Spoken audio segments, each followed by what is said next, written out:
start waking up from the hypnotic trance of the official lie, the word "they" is often used to lay blame on the perpetrators. This is usually followed by the question, who are they?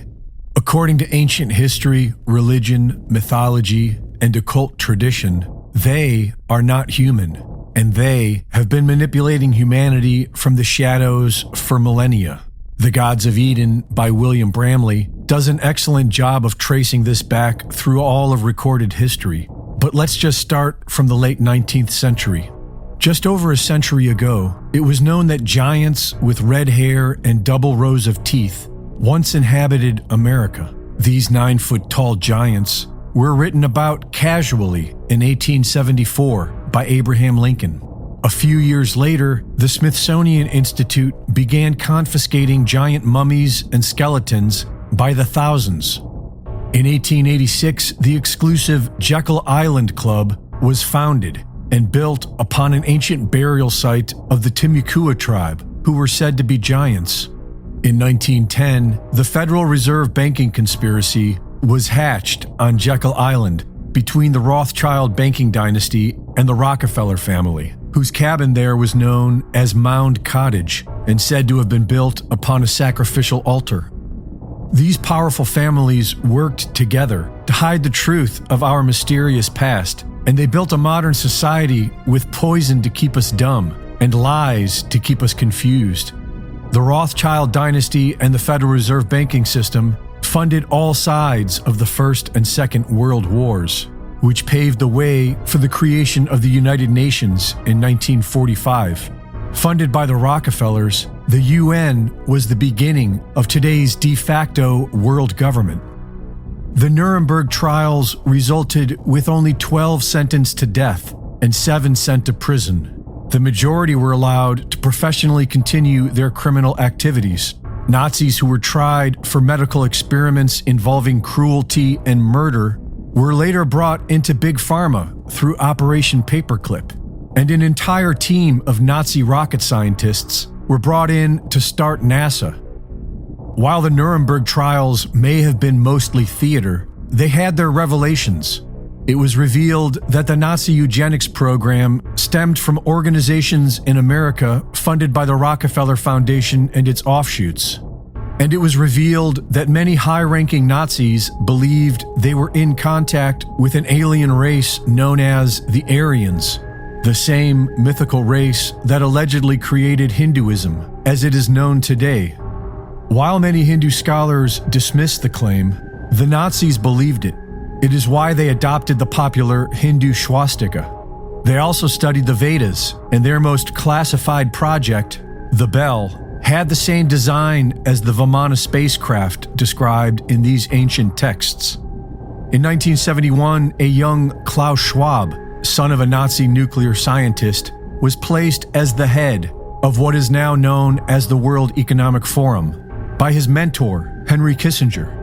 In 1974, Rockefeller protege Henry Kissinger wrote National Security Memorandum 200 for the United Nations. This is popularly known as the Kissinger Report and is one of the foundational documents of the depopulation agenda unfolding today, with Klaus Schwab and the World Economic Forum acting as the tip of the spear. And so who are they?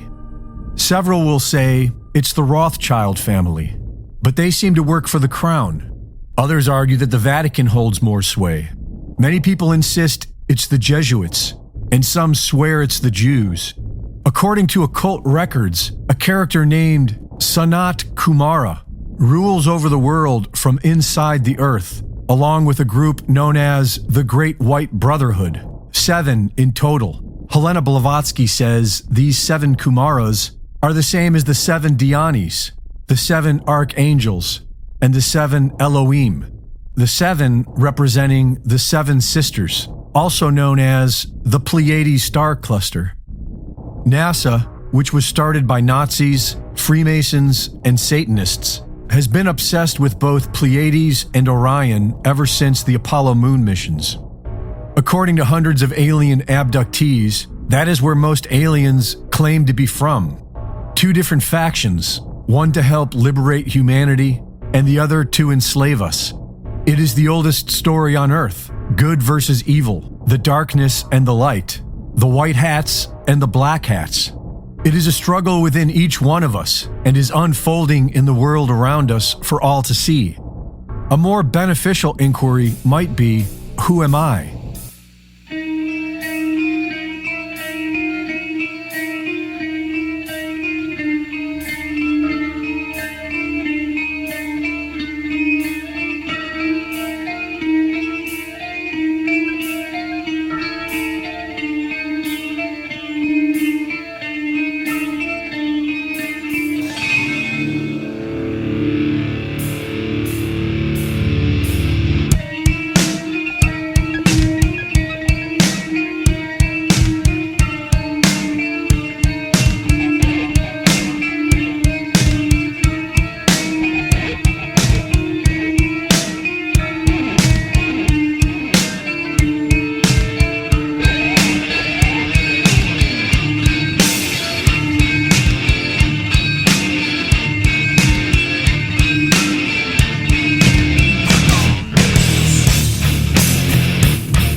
Everybody, welcome back.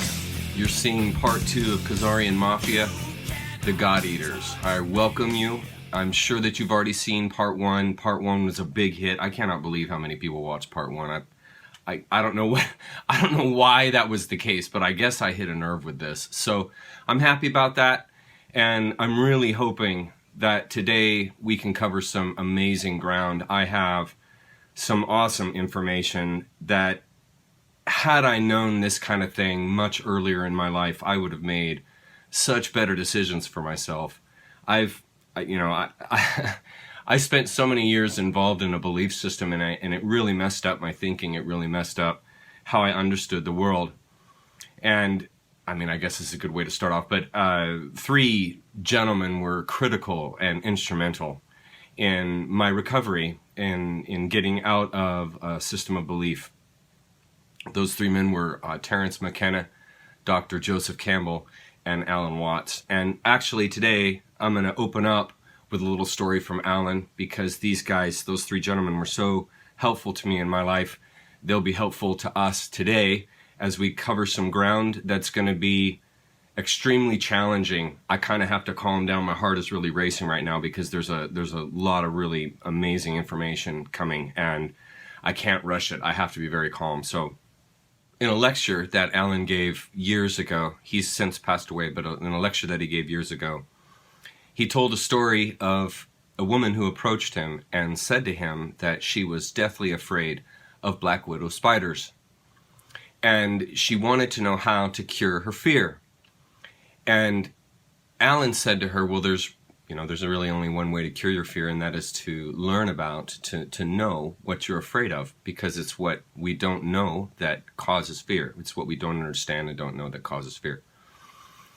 And so he said, I want you to go to the library, and I want you, this is back before the internet, I want you to, he said to the lady, I want you to go to the library and I want you to get every single book you can find on black widows, every single picture book, every single scientific book, every single book that you can find on black widow spiders. And I want you to read everything, look at everything, and I want you to spend days, weeks, months if you need to learn everything there is to know about black widow spiders. Okay, I guess she was a local, because he said she came back to him at another lecture later on. He was down in San Francisco where he did most of his work. He lived on a ferry boat, which is awesome because that ties into Buddhism, but I can't get carried away with that stuff.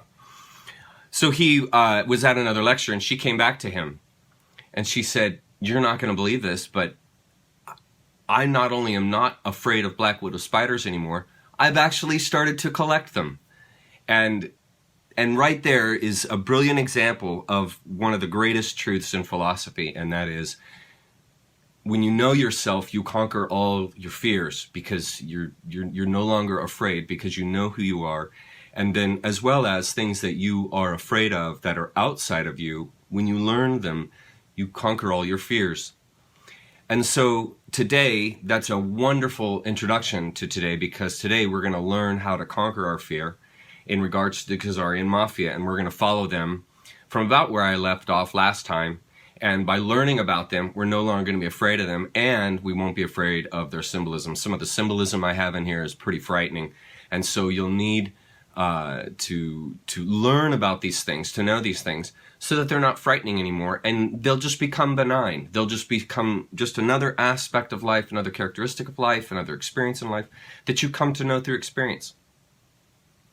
Okay, so, my goodness. So with that in mind, let's head over to my little time map here that I didn't spend hardly any time on. I spent so much time on this, I should have. But I want to recap a little bit of what we looked at so that we're all on the same page as to what's happening. Now, one of the best things to know when you begin to study history are the ages, the major ages. And so I have written them down here: the Stone Age, the Bronze Age, the Iron Age, and the Roman Age. And by knowing this order, this chronological order, you're going to better understand the events in history, and by better understanding these things, you can find the patterns, and by finding the patterns, man, that's how you understand something, and that's how you conquer fear. And just find the similarities, and it'll all begin to make sense to you.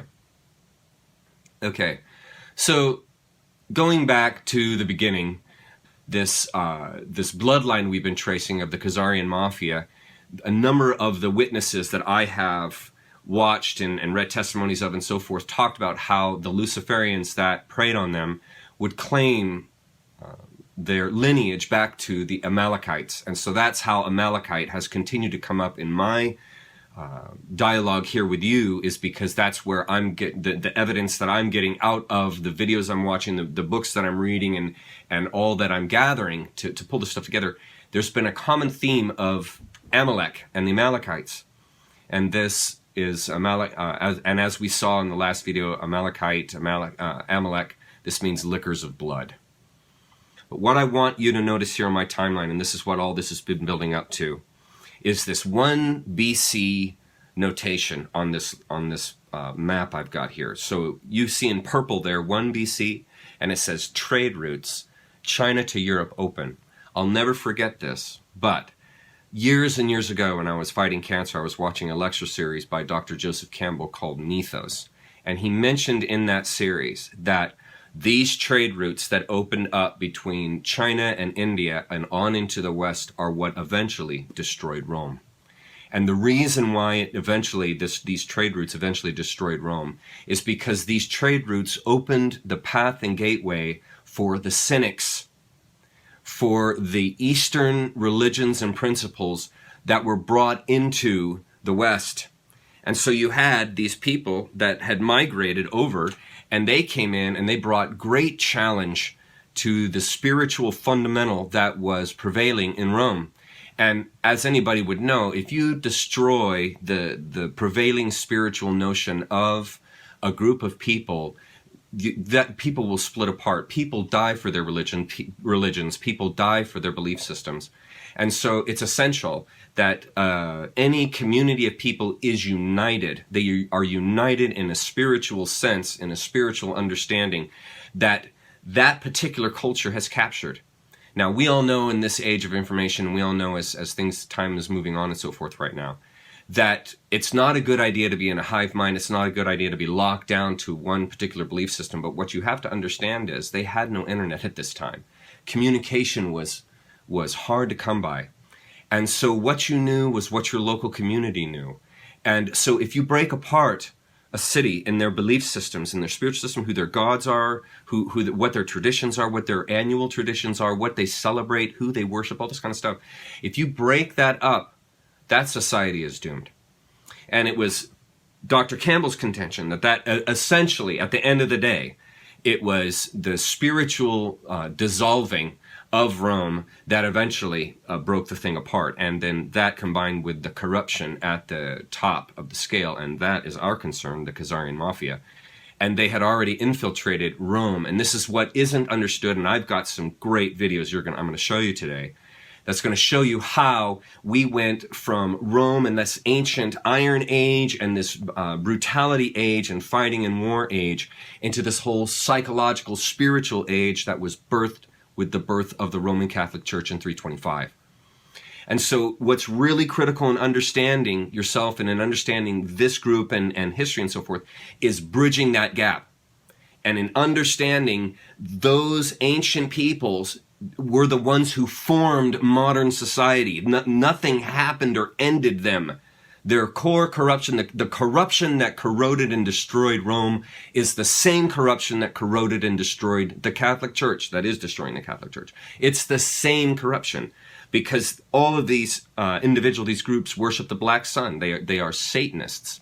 And so whether they know it in that language or not is beside the point. The point being that is the spiritual center. That's the uniting point. That's the principle that undergirds the Khazarian Mafia, is this Satanism, this Luciferianism, this black sun worship, Baal worship, the sacrifice of individuals, the sacrifice and consumption of children. This is all what underlies this group. And I'm trying to show you through this lecture is that it has always been that way. They have always been cannibals. This goes all the way back past the Canaanites.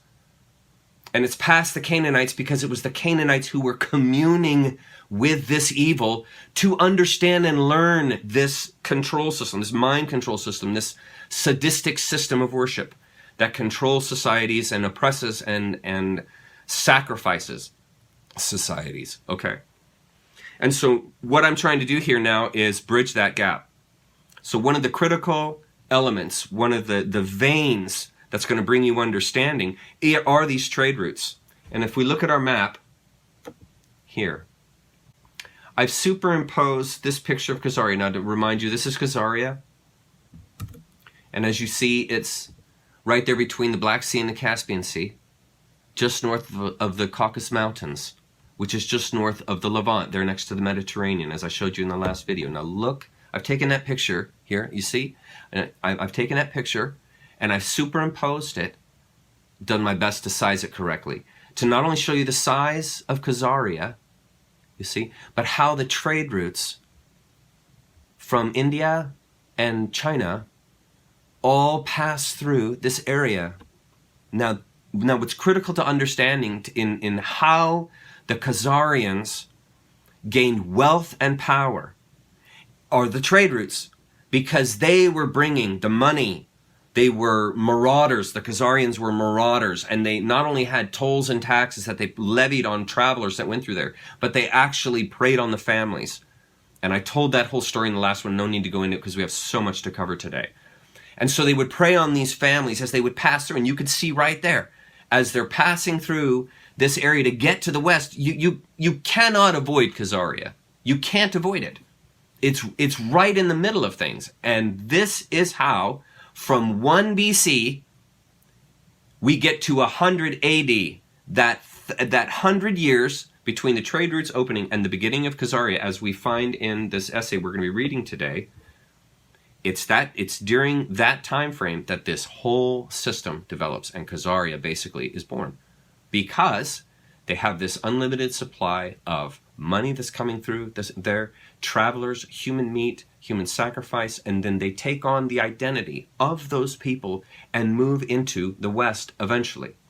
But they build a nation off of these travelers. Okay, and it gets so bad that eventually Russia forces them to choose between one of 3 religions, and that's where we're going to get to. But what I wanted to do in this essay was to tie together those trade routes opening and then the eventual birthing of Khazaria in 100 AD, and then that's going to carry us also through the birthing of the church that's coming up in another 250 or so years after 100 AD, and we're going to get into that. We're going to get into the symbolism. We're going to get into looking at Saturn and black sun worship and how this has translated into Western society, Western symbolism, Western religion. We're going to look at all of that, and this is all tied into these trade routes, the Khazarian Mafia, everything. It's going to be unbelievable. You guys are going to understand it all. Okay, so the basis of this lecture I'm giving you today is The Hidden History of the Incredibly Evil Khazarian Mafia by Mike Harris, PhD. Now, before we begin, understand that I've had to do some editing for time. I've timed this out, and I've come to almost 3 hours to do this lecture, and so that's completely crazy.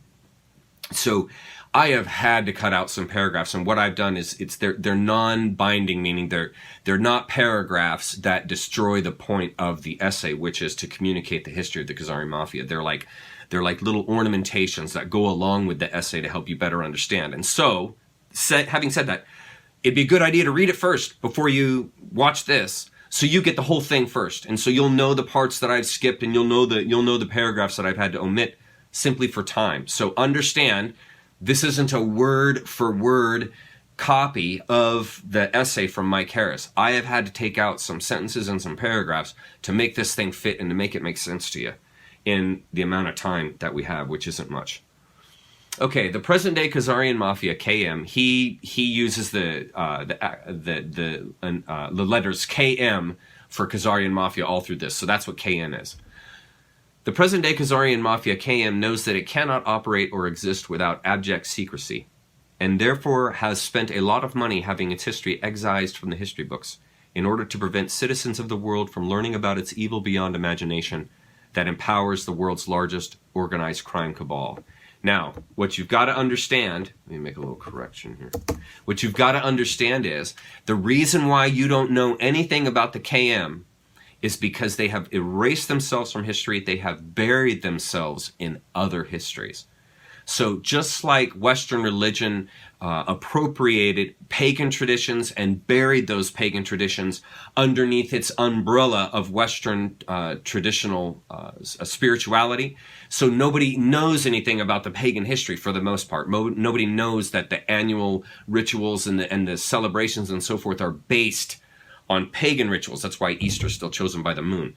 And so the average everyday Westerner has no idea that their symbolism is buried in paganism.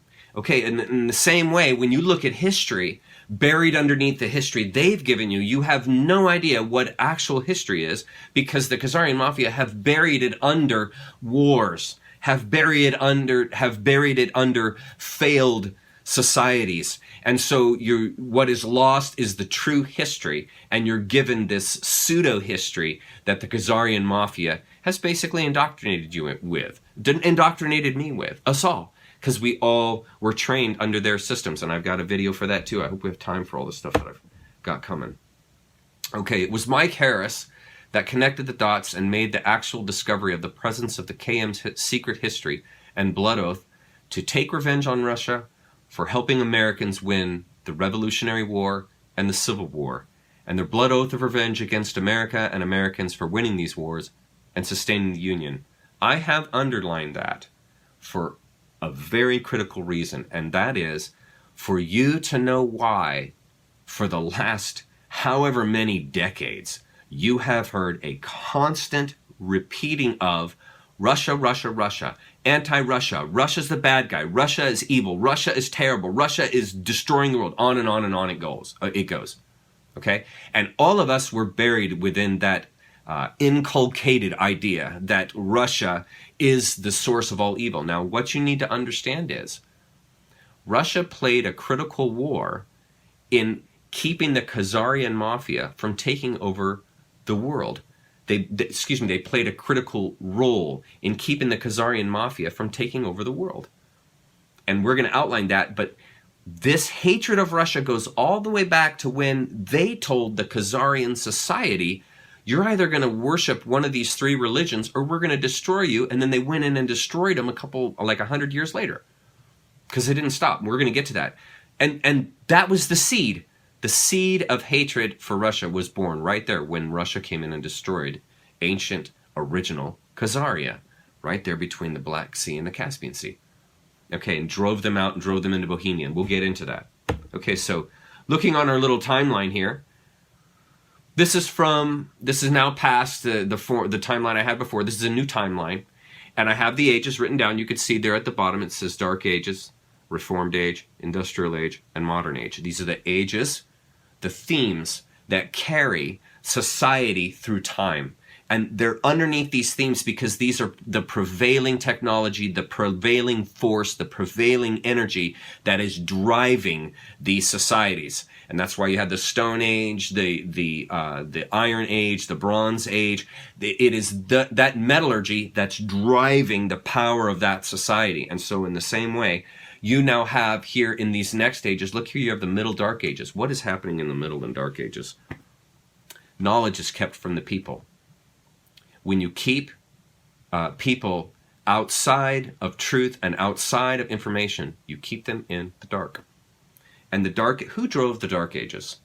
The Catholic Church drove the Dark Ages because they hid the truth. They hid the truth that it is all within you. And they buried it. This is going to be, okay, this is going to be getting into the stuff that's going to be really hard for a lot of people to hear. And I really hope you have the stomach and the perseverance to listen through this, because this is really critical in understanding how the Khazarian Mafia have hid themselves, because they hid themselves within the Catholic Church. In 313, Emperor Constantine proclaimed the Edict of Milan. The edict approved Christianity as a legal religion of Rome and gave legal privileges and immunity from military duty and taxes to the Christian clergy.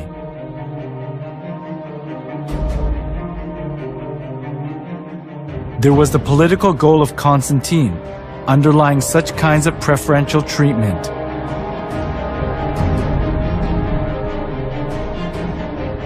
It was Mithraism, the sun worship religion, that was diffused throughout Rome. But all the Roman emperors deified themselves and enforced people to worship them. Some of the nobility were fascinated by the Egyptian mystery religion. So, Rome suffered from religious dissension within itself. At this, Constantine tried to make the best use of Christianity that had spread throughout the whole region of Rome, despite all sorts of persecution. This was because he thought that Christianity could solidify his empire. By approving Christianity as a national religion of Rome, Constantine tried to seek the unity of the Roman Empire under one religion.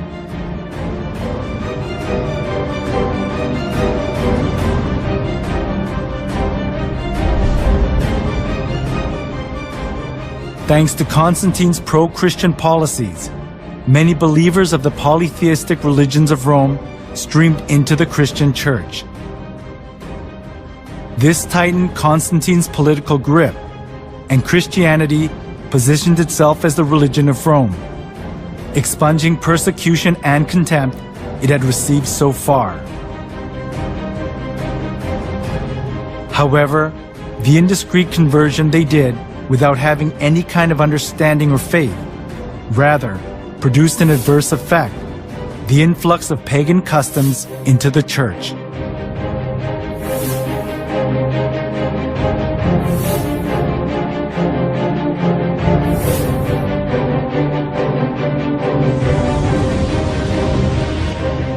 Those who were tainted with polytheism of Rome looked as if they had converted, but in actuality it wasn't easy for them to get rid of the religious rites and institutions of worshipping the sun, the moon, and the stars, and various gods and goddesses, which they had worshipped since their forefathers.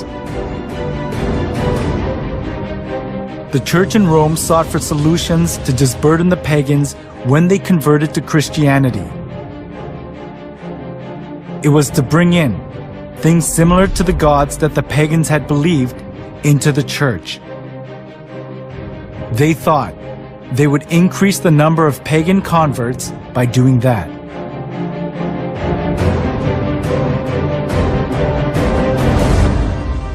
For the Christian bishops introduced, with but slight alterations into the Christian worship, those rites and institutions by which formerly the Greeks and Romans and others had manifested their piety and reverence towards their imaginary deities, supposing that the people would more readily embrace Christianity if they perceived the rites handed down to them from their fathers still existing unchanged among the Christians. To attract more pagans, the church in Rome tried to Christianize various kinds of pagan gods to suit the Bible.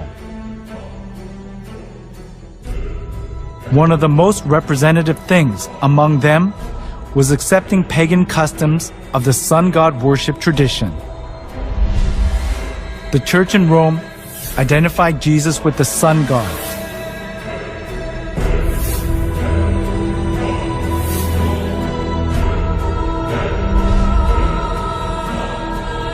Inside of the church was decorated with various kinds of sun images, and the idea to worship the sun was established as if it were the truth of the church.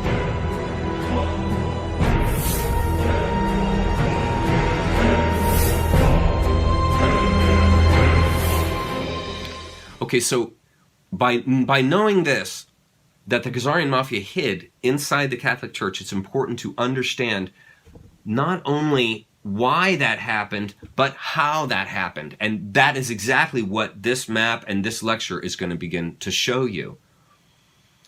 AD 100, an incredibly evil society emerges in Khazaria.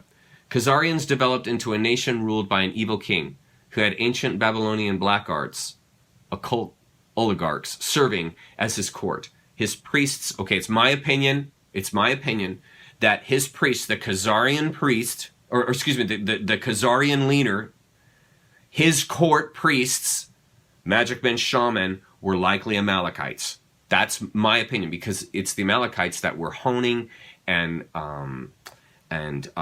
learning more and more about the phyla, the pharmacological chemicals that are within the plant kingdom, which again comes out of Esau, the man of the field.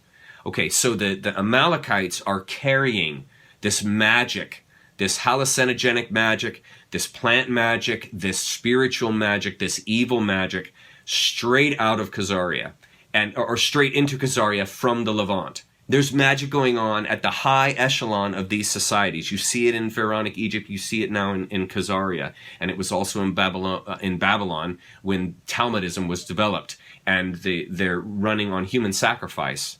This Babylonianism that is this dominator culture, war-oriented, consuming culture that is basically birthing these evil societies, okay? That's the timeline, that's the magic that prevails through these groups.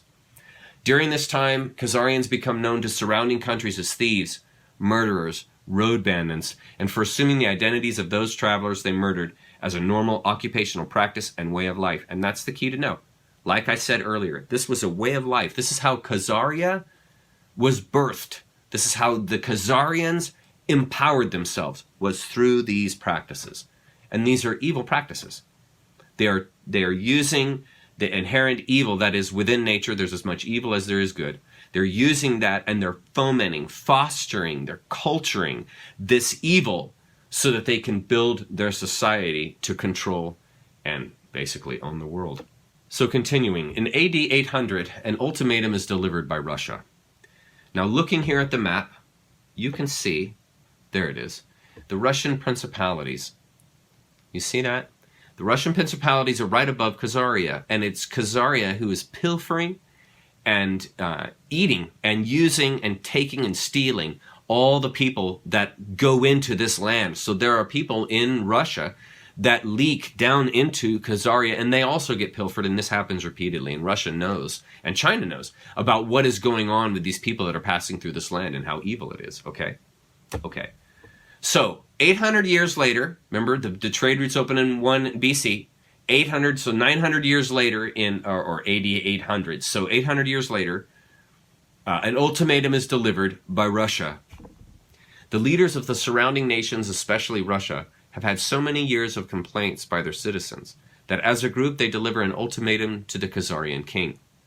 They send a communique to the Khazarian king that he must choose one of the 3 Abrahamic religions for his people and make it his official state religion and require all Khazarian citizens to practice it and socialize all Khazarian children to practice that faith. The Khazarian king was given a choice between Islam, Christianity, and Judaism. The Khazarian king chose Judaism and promised to stay within the requirements laid out by the surrounding confederacy of nations led by the Russian Tsar.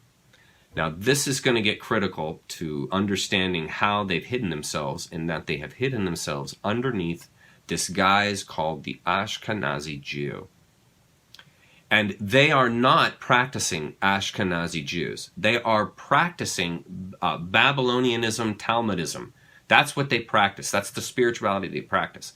They have put an umbrella to be in secret, to remain in secret, that they're practicing Ashkenazi Jews, that they've taken on the Abrahamic Jewish faith. That's what they say. What they're actually doing is practicing Satanism, but they're telling everyone, and they're appearing to everyone, that they're practicing one of the three Western religions. And again, look at the pattern. You see the same thing happen in the Catholic Church. They tell you that they're a Western religion that's embraced the idea of Jesus and forgiveness and sin and the remuneration of sin and so on and so forth. But underneath that umbrella is pure Satanism. Just like the tunnels that are underneath the Vatican, they were there long before there was the organized church. It's because these people were already practicing this down in the tunnels underneath, the caverns underneath the ground, because they have to remain in secret. They can't do these things out in the open. They have to do them in secret, because they know if normal everyday folks that are not brainwashed with this Satan worship won't allow for it. They won't stand for it. People will stop it. So they know they have to hide it. Okay, so that's exactly what the Russian Tsar does. Okay, now looking here again at our map, you can see there the Russian principalities, they've given them warning. And this is what happens. Despite his agreement and promise, the Khazarian king and his inner circle of oligarchs kept practicing ancient Babylonian black magic, also known as secret Satanism. This Satanism involved occult ceremonies featuring child sacrifice after bleeding them out, drinking their blood. I put that in quotes because it's a literal statement. After bleeding them out, drinking their blood, and eating their hearts. The deep, dark secret of the occult ceremonies was that they were all based on ancient Baal worship, also known as worship of the owl. Now I'm going to begin to make a connection here for you. Now, worship of the owl. Have you all ever heard of a place called Bohemian Grove? It's a real place in Sonoma County. It's a real place. And it's a place where these people go to carry out fake sacrifices, because they obviously can't have real sacrifices there out in the open, because it wouldn't be tolerated. And so they carry out fake sacrifices at this place as sort of a mock celebration of what they are doing, and it's a mockery of us. But what I wanted you to notice is, and to believe something as outlandish as what I've just told you, first of all, look at these pictures. So we have the owl, and we know owl to these people is Baal, Molech. This is Satan, okay?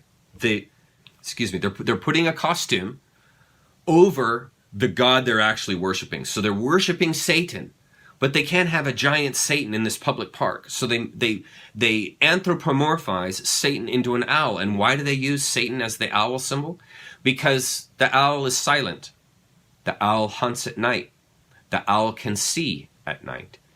The owl is able to fly without making any noise. Owls, I don't know if you know this, but owls have little tufts of down on the ends of their plumage, so that as they fly through the air, the sharp plumage that causes turbulence doesn't cause turbulence because of the little soft down-like feathers that are on the edges of these feathers. And so they literally can fly without making one sound, because there's no turbulent noise that comes off of their wings. Okay, these people love these kind of ideas. This idea that they can deceive others by secretly passing through the night, through the unknown, and capture people. This is the United States of America, believe it or not. No, I have no idea how to draw. But it doesn't matter. What I'm going to tell you is this. We know where all the rat lines are and where they go. What is a rat line? Trafficking line. It's a trafficking line. What is it? A rat? Rat. This one actually splits. Rat. Rat. A rat line. Known Up the trafficking East Coast and up the Hudson River. There's actually 5 main trafficking lines This one kind of goes mainly actually from Louisiana, Alabama, so Florida's like that. That's right in here. There's another one that goes up. There's 5 trafficking lines in the United States, rat lines. What if I was to tell you something like this? I wasn't going to do this till Sunday. But what if I was to tell you that there is an attorney who has an office in Poughkeepsie, New York, and an office in Bellevue, Washington. Same attorney. And he's partnered with an attorney out of Bellevue and an attorney out of here. And what if I told you that out of this office, he created over 100 corporations to traffic children? I'm talking about entertainment companies that take pictures, lodging companies, short and long distance trucking companies, even an airline that's stationed at Boeing Field, offering companies. You have to have all elements of trafficking. So you have to have transportation, logistics, offerings, okay? 5x5 entertainment, Wild Child Entertainment. Corporations like that, he's set up. What if I told you he set them up under mostly aliases names, but we have the real names too? What if I told you he set them up for people who are police officers, county commissioners, and judges? I'd believe it. Okay? I read Franklin Cover-Up. Now, what if I told you the same attorney in the state of New York owns 17 child protective services agencies in the state of New York? And he also owns 17 family courts. He owns the Spafford Center, which traffics children to Jerusalem and the United Kingdom. What if I told you I had pictures of 2 American boys with a Hezbollah boy over in Jerusalem carrying AK-47s, and one's 7 and one's 11. And I know where family they came from here in America.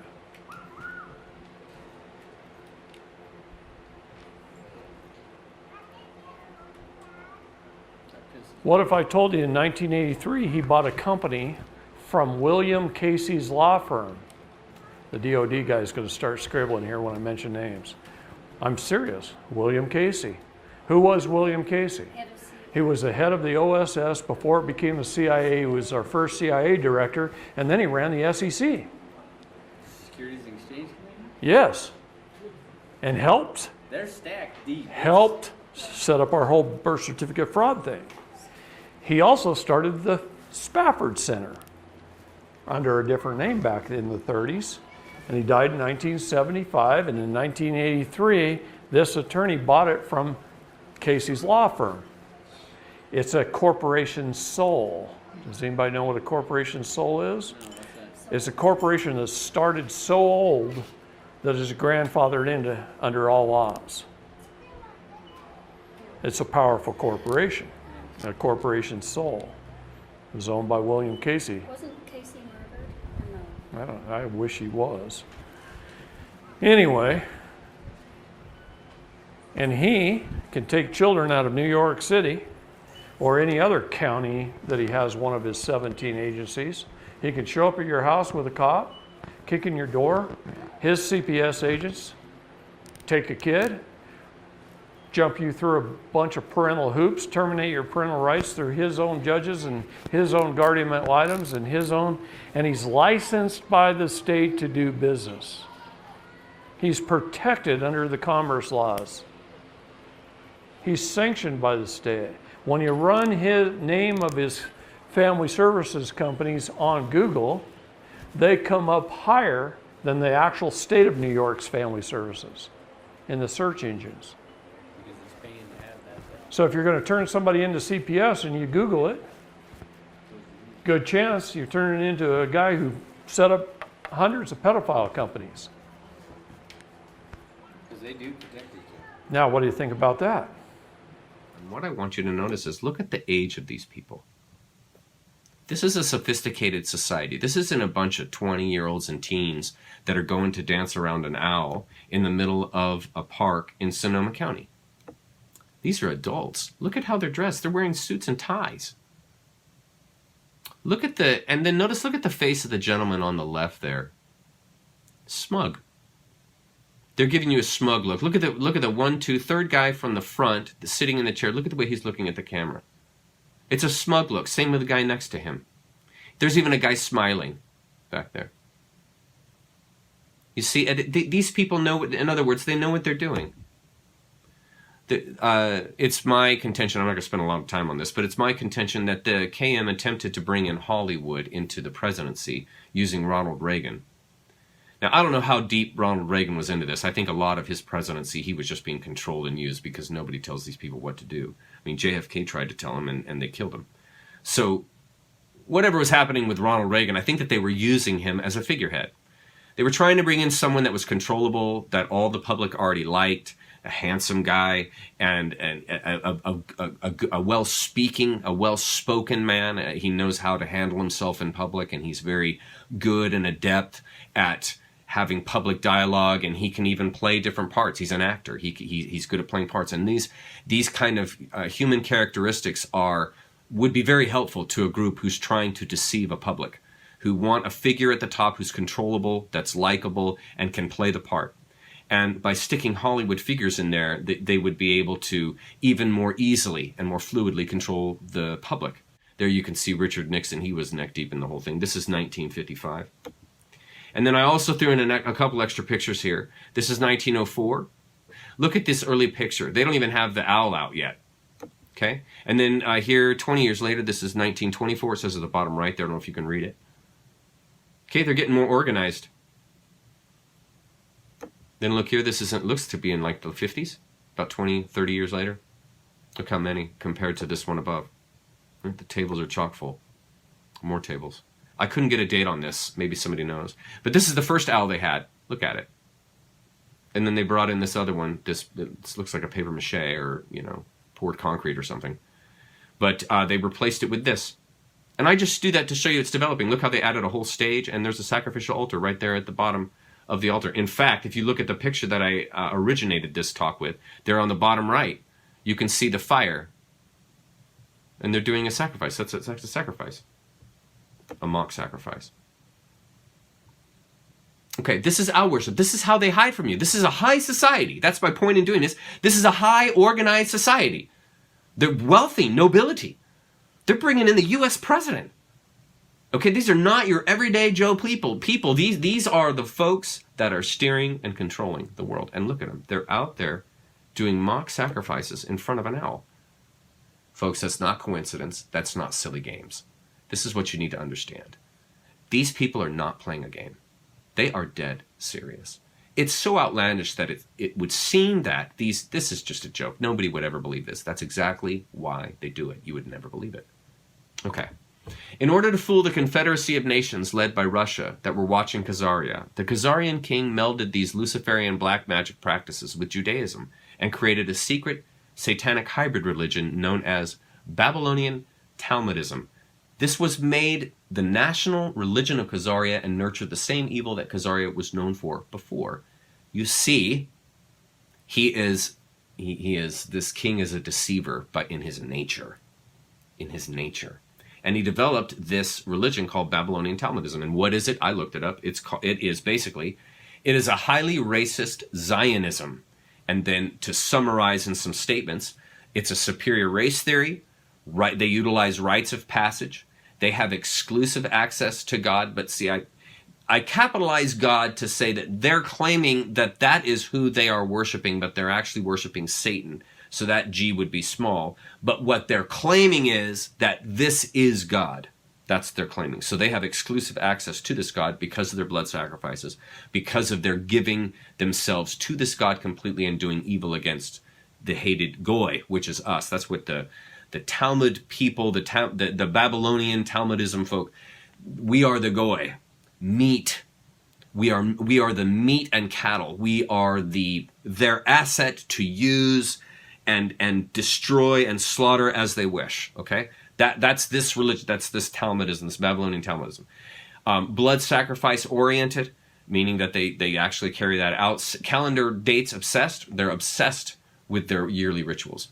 If you look at the satanic calendar, there are literally festivals, holidays, all kinds of celebrations every single month, are critical celebrations to it. These are people who are oriented to the cosmic time frame, and we're going to get into that when we get to the Saturnalia and Saturn worship.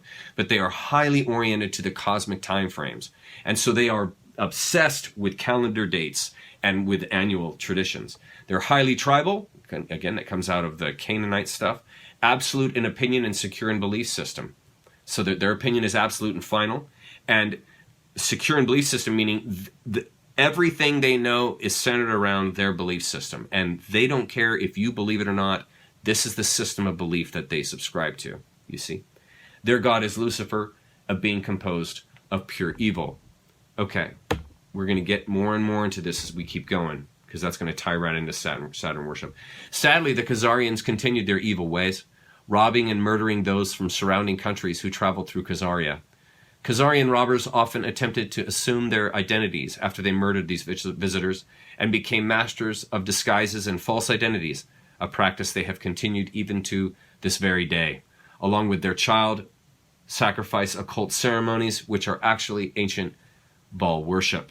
And we know that, and we've been talking about that. No need to walk into that. We got a lot still to cover. Okay, so in our timeline here, somewhere between around 965, right around in there, to 1200, Russia moves in and obliterates Khazaria, and you're going to see what happened. Here we go. The Russians lead a group of nations surrounding Khazaria and invaded in order to stop the Khazarian crimes against their people, which include kidnapping their young children and infants for their blood sacrifice ceremonies to Baal. The Khazarian king and his inner court of criminals and murderers come to be known as the Khazarian Mafia by neighboring countries. The Khazarian leaders had a well-developed spy network through which they obtained prior warning of the invasion and escaped from Khazaria to European nations in the West, taking their vast fortune with them in gold and silver. The Khazarian leaders had a well-developed spy network through which they obtained prior warning of the invasion. What's critical to know about that? This shows you that they had already infiltrated in that 800 or so years. They had already infiltrated Russia. They had already infiltrated down south into Mesopotamia. They had already infiltrated into the surrounding countries with spies and informants. This is a pernicious group, folks. They are not idiots. They have a pulse of what is going on, and that is exactly why this Khazarian king knew that the Russians were about to invade. And he hauled all his gold, all his court, all his magicians, all these people that surround him, hauled off and went to Bohemia. And we're gonna see that here in my little chart. Now we've got the artwork from Dylan Monroe, and we see here I got a little red line. The Khazarians went to Bavaria, and if we look at this map here, you can see the first initial go that the Khazarian king did was to leave Khazaria, and he escaped to Bohemia, which is ancient Austria. That's Austria. And if we look at our timeline here, 1280, so this is right in the middle of the Dark Ages. And if you look at it, it's around 1200 AD. Well, from 1280 to 1415 AD is when they were hiding in Bohemia and organizing and honing their skills and talents with the help of Satan to figure a way to infiltrate all the West. The Khazarian king and his court mafia plotted eternal revenge against the Russians and the surrounding nations that invaded Khazaria and drove them from power. They laid low and regrouped while assuming new identities. In secret, they continued their satanic child blood and sacrifice rituals and trusted Baal to give them the whole world and all its riches, as they claimed he had promised them as long as they kept bleeding out and sacrificing children and infants to him obviously being Satan, the black sun, Lucifer.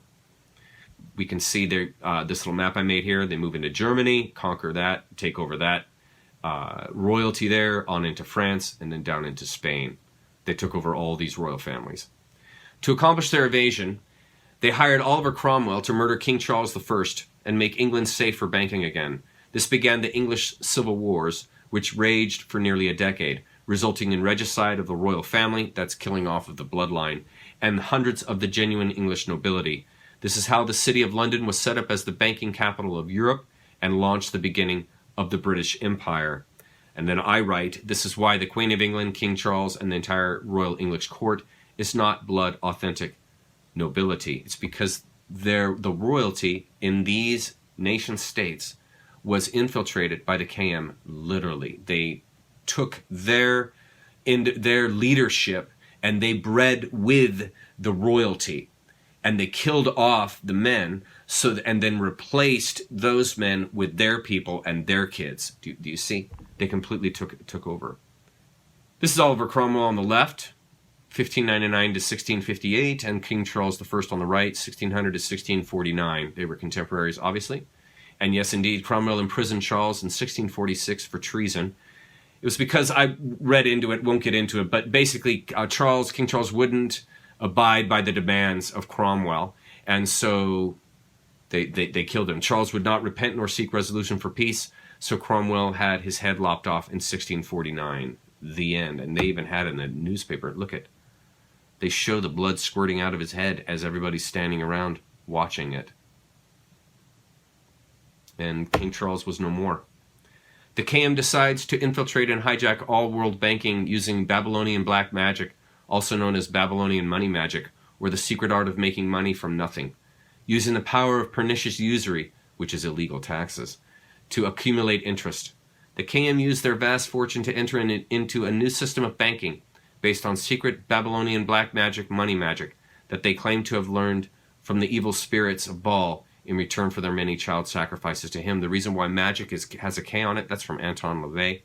That is to basically show high magic, magic that is above just the normal everyday black magic that people are practicing. This is the magic that the Luciferian practices. This is the magic that the elite and royalty practice, and so it's denoted with a K to signify it. This Babylonian money magic involved the substitution of paper credit certificates for gold and silver deposits, which allowed travelers to travel with their money in a form that offered easy replacement should they lose the certificates or have them stolen. Interesting how the very problem that was started by the Khazarians, who also had a solution provided by them. That's a Hegelian dialectic. Okay, what they were doing when they killed off, when they were killing off King Charles, they're taking over the banking system. This is 1649. Okay, and they're going to use pernicious usury, just like they're still doing to this day, to begin to tax the citizens, to begin to steal money from people. Okay, they did this through what's called a Hegelian dialectic. Okay, and this is basically, it's a straw man. And what you have is a thesis, an antithesis, and a synthesis. And these support an agenda and carry out that agenda. Okay? So what Khazaria wanted was a way of taxing people that would force them to give them money. Even though they weren't going to do anything good with that money, they still wanted to be able to tax these people. So what they use is a conniving, deceitful dialogue to trick people into doing what you want, into them doing what you want. And so, in this case here, we have a problem, a thesis, create a victim with a posed problem. So the way they're going to tax people is they're going to create a problem. They're going to create a victim. In other words, if you don't pay us taxes, we won't be able to bring in military forces to protect you. And you will be exposed, and if you are exposed, they could come and take you, rape you, and there would be nothing, no one would be able to save you. Okay, so you put fear into people like that. And so you get people to do what you want by filling them with fear. Okay, and so then the same group that creates the problem, they also create the solution. And so they say, the solution is, for you're not dying in war, is give us money. You give us money, we'll be able to get all the munitions, and we'll be able to hire all the people and the soldiers to go out and protect you. So all you have to do to resolve your fear of being killed in war is give us money. WMDs. Do you remember when they talked about WMDs? And they said, hey, if we don't go in and destroy Saddam Hussein, he's going to use weapons of mass destruction in New York, in Chicago, in San Francisco. And he's going to use these biological chemical weapons, and he's going to destroy us. And so we've got to go in there and completely obliterate this entire society of people because these people want to kill you. It's the same narrative. And so then what happens? Everybody pays off the taxes. They sign off their rights with the Patriot Act. And people willingly, that's the magic, they willingly turn over their rights. They willingly pay money. They willingly vote for these warmongers. You see? And it's all through fear. Another one was COVID. If you don't get this elixir that we have made injected into your body, you saw it. You saw what they're doing. You're going to die. They called it a long, dark winter. You're going to be sick. All you people that don't get this, you're all going to die. You're going to be ill health. You're going to be spreading your germs to everybody else. And you're going to be a nuisance to society. You should be banned from society. You're a terrible person. You see? And that's how you coerce people with fear to go out and have a injection that hasn't even been tested. They'll just willingly do it. See, that's the black magic. You get people to willingly turn themselves over. There were actually people that were celebrating. They're celebrating turning themselves over to a science that was completely, well, they said it was untested, but they knew exactly what it was going to do. Same thing with vaccines long before COVID. Remember the food pyramid? That was another one. Remember how they told you, your baseline food that everybody needs to be eating tons and tons of is grain. Tons and tons of grain. And what happened? That built a gluten-intolerant society. Blew out the enzymatic structure with the poisons that they were putting on all the wheat, the glyphosate and whatever other chemicals that they use. And then that goes in and destroys the enzymatic system, the probiotics and all that in people's gut. And then they develop these other problems with their gut that they have no idea is coming from the food that they're eating. And they just think, oh, tough luck, I'm gluten intolerant. This is not by accident. That's what you need to understand. They're doing this maliciously, intentionally. You are being intentionally deceived. This isn't a mistake or coincidence. This is intentional. That's what you have to understand about this group. I think one of the biggest ones is the man-made climate change. They've got everyone convinced that just breathing, you are destroying the planet. You are just being alive. You are a threat to the planet. It's the same as the sin con from the church. Just being born, you are sin. Just coming out of sin, you are now sinful and you are a bane to society unless you believe in this religion. And it's the same thing. This climate change, you are a bane to society unless you pay us taxes, unless you pay us money. You shouldn't even be alive.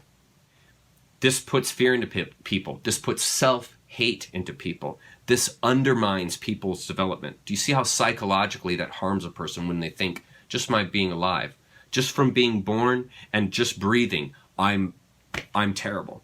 And this is how a person is sidetracked. And they don't realize that they have been caught up in a Hegelian dialectic, a straw man. And they've bought the straw man, be it climate change, sin, COVID, WMDs, it doesn't matter. They've bought it. And once you've bought it, you then will shape your life around it. And this is how this Khazarian mafia operates. This is black magic. Black magic is an abracadabra. Black magic is controlling millions of people with a simple disease. That's black magic. Black magic is getting hundreds of millions of people to gladly give you their money and encourage you to go to war and sign away their rights. That's black magic. People have been conned with the idea that it's this hocus pocus stuff. It's not. It's mind control. It's psychology. It's the psychology of fear, which destroys and corrodes your mind. This is why I started this lecture with, it's so important to conquer your fears. And you don't conquer your fears by praying them away. You don't conquer your fears by wishing them away. You don't conquer your fears by asking someone to save you. You conquer your fears through knowledge. You conquer your fears by learning, oh, that's why they promoted WMDs. That's why they promoted vaccines. That's why they promoted the food pyramid. That's why they promoted man-made climate change. That's why they made me a sinner. Now you know why. You will conquer your fear of those things by knowing why and how they came about. And then all of a sudden, it's like, whoa, wait a minute. That changes perspective completely. You see, this is how you free yourself. This is literally how you free yourself. Eventually, the Khazarian king and his small surrounding court infiltrated Germany with a group that chose the name the Bauers of Germany. Bauer means farmer in German, to represent them and carry on their ball-powered system of evil. The Bauers of the Red Shield, which represented their secret blood-based child sacrifices, changed their name to Rothschild, also known as Child of the Rock or Satan. The Bauer surname genetically traces back to Austria and Bavaria. Remember how I mentioned earlier the Khazarians went into Bohemia, Bavaria, Austria? There you go. We have their name traced right back to Bavaria, Bohemia. And that ties directly to Khazaria, which ties directly, follow, to the Amalekites, which ties directly to Noah, Esau, all that stuff. You see? Are you following it now? You following it now? Okay, so time to do a deep dive. I found this at the top right there. You see that address? That's where I found this. The occult history of the Rothschild family crest. The family crest has a red shield and a hexagram. Did you know that the Star of David is a hexagram? It's a 6-pointed star. We're going to get into that. I've underlined the critical elements. The Rothschild family crest, this red shield. The hexagram is also known as the Seal of Solomon, the Magen David, or the Star of David. It was a symbol of Moloch and Ashtoreth. Saturn, which has been known to represent Satan, was also represented by the hexagram. You're going to say to yourself, now why would Satan be associated with the hexagram? I'm going to tell you why. Interesting to note, there under Rothschild family crest occultism, Rome was first called Saturnia, the city of Saturn. And if we look at our little map here, look there, right next to the Roman Empire, you see cult of Saturn. Okay, the synagogue of Satan. Who is that? That's the Babylonian Talmudists that are underneath Judea, the Ashkenazi Jews. That's why that says synagogue of Satan. It's because these are Babylonian magicians who are practicing Satanism underneath the guise of being Jews, Ashkenazi Jews. And then across from that, we have the cult of Saturn, the Roman Empire. This comes out of Amun-Ra and the pharaohs. We just don't have time to get into it. Saturn is the black sun. This is the critical thing you need to know. Saturn is the black sun, and the symbolism of the black sun ties directly into the hexagram and the rings of Saturn and the worship of the black sun. Now this all ties back to a god named Kronos, whose mother was Gaia and father was Uranus, the sky. Kronos castrated his father and killed him to take his throne. So he became the god of the cosmos, time and death. Now you see in these photos of Kronos, before we get into this other stuff, notice how he's with a sickle. See, he's a sickle. He's the bringer of death. Harvest time. He's the god of the cosmos, okay? Because he killed his father Uranus, the god of the sky, and so he took over the cosmos. This is all Greek mythology, and it's important that you know this because it ties directly into Saturnalia. Do you notice something about this god? Do you notice he always has a small child with him? We take a look at the next set of pictures. This is also Kronos. He ate his sons because he was afraid that they would kill him like he killed his own father. And so he killed and ate his kids so they could never take his throne. He's a cannibalist. You're going to see some incredible ties here. Kronos' birthday was the winter solstice because the sun is born every year. Now we're starting to get into the tough stuff. So Kronos' birthday was Christmas. Why was it Christmas or the winter solstice? Why was it the winter solstice? Because this is when the sun is rebirthed. This is when the sun is born. The sun is born on the winter solstice. Does that sound anything like a religion that you know of? That the sun is born on the winter solstice, at Christmas time, at the celebration of the rising of the sun. Do you see the trickery that's happening here? Do you see the mind or the word play that's happening here, that plays with your mind? That's all intentional. Cronus, also known as Saturn, is also known as Saturn. Now, why is Cronus also known as Saturn? Rings. The rings of time. Okay? What does time do? Time devours all things. This reminds me of the riddle that Gollum presented to Bilbo when he was down in the tunnels and depths with Gollum. And Gollum said, "This thing devours all things. Birds, beasts, flowers, trees, gnaws iron, bites steel, turns hard stone to meal, slays the king, ruins the town, and beats the high mountain down." And the answer is time. Time devours all things.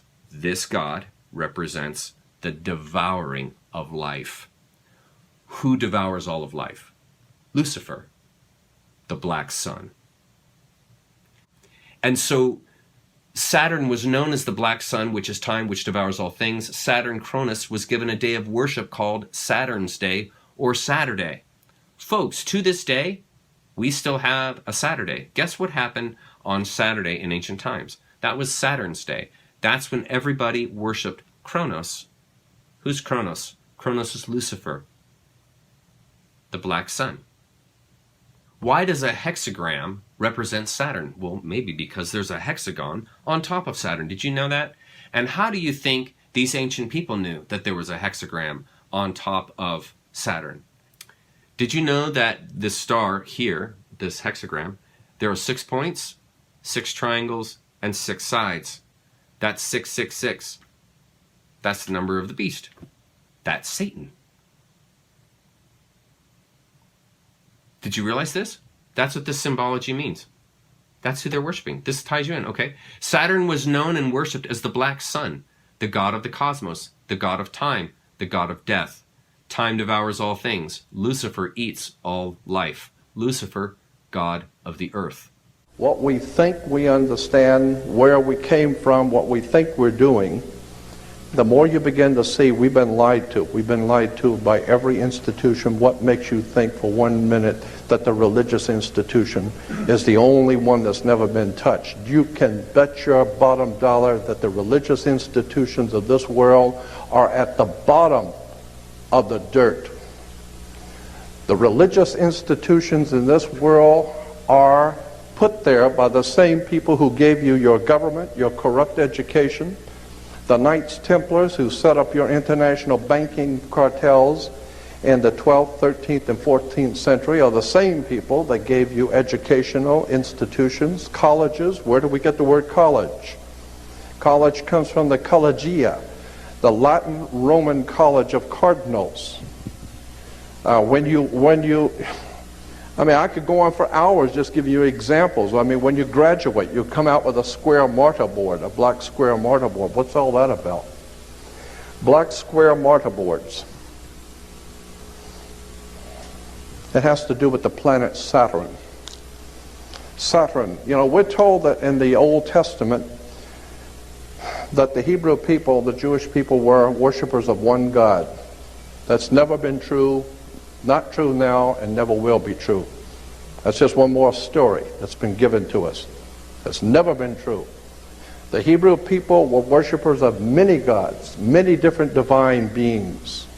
They were the most eclectic theology on the face of the earth. Next to modern day Christianity is Judaism. Eclectic meaning it has collected from all over the world concepts and ideas and put it together and called it today Judaism. Judaism today is the most eclectic religion on the face of the earth. Virtually nothing of what it teaches is true. Virtually nothing of its supposedly background is true. And consequently, the world is filled with violence, bloodshed, or disorder.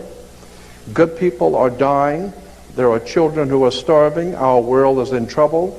And people are calling out to God for protection People are calling out to God to help our nation and never realizing for one moment that the divine presence in the universe not listening. Why? Because you have your own concepts of whatever you think is true and whatever you believe to be true, but you have never confronted the real truth. The real truth is that the people who are in power, who put this system together, have been in power for thousands of years. This has been going on from day one. All of the things which are going on in this world today, from 9/11, all of the wars in the Middle East, all of the incredible bloodshed that's being spilled all over the earth, can be traced back to, and you might want to remember what I'm saying here, because I'm sure you're not going to make the connection when I first tell you, but I'm going to try to explain it to you. The things which are happening today, the people who are in power in this country, the great generals from around the world who are planning wars and violence and bloodshed, all of this stuff can be traced back to the planet Saturn. Saturn is a very, very pivotal, important concept in theology and religion. And most people have never been told any of this and have no knowledge of it at all. But the planet Saturn is very important in world affairs, in theology. In the Islamic belief, the holy city of Mecca, which is in Saudi Arabia,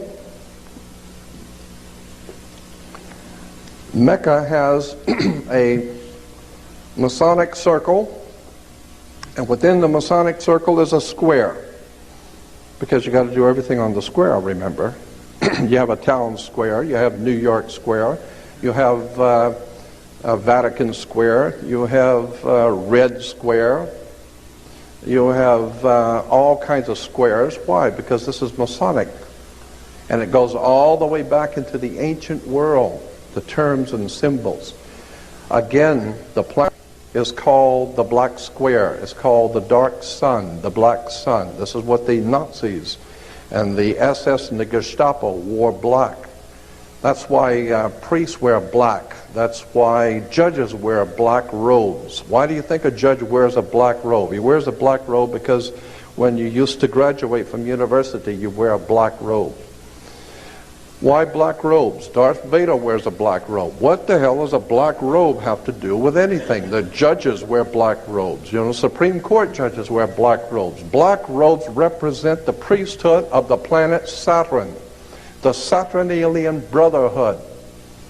All you need to do is study Nazism, and you will begin to see that the powers behind the Nazi Party, the Thule Society, the Germanian Order, were all members of something called the Saturnalian Brotherhood, the Brotherhood of Saturn. Saturn was the god of darkness, chaos, and destruction. He teaches you a lesson. He will take your life if you don't listen to him. So consequently, Saturn was very, very important in the ancient world. Thank you. Saturn's name, incidentally, in the old Phoenician ancient Canaanite religion, in the Middle East, the old Phoenician Canaanite worship of the planet Saturn was the most important god of all the ancient world, was the planet Saturn, and his symbol, long before the Hebrews were ever in Cana, the symbol in Cana for the planet Saturn was a six-pointed star. Today we call that star the Star of David. There was no Star of David. It's the Star of Saturn.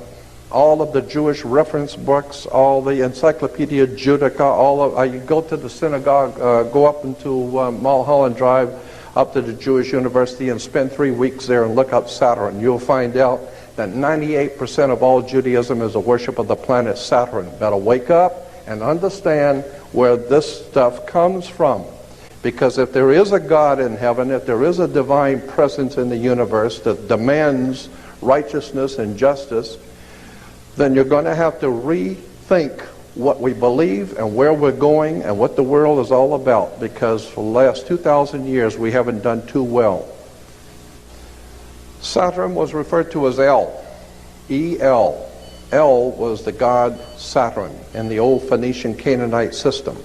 And consequently, anyone that promoted the worship of El is where we get the word elder. You become an elder because you are worshiping El.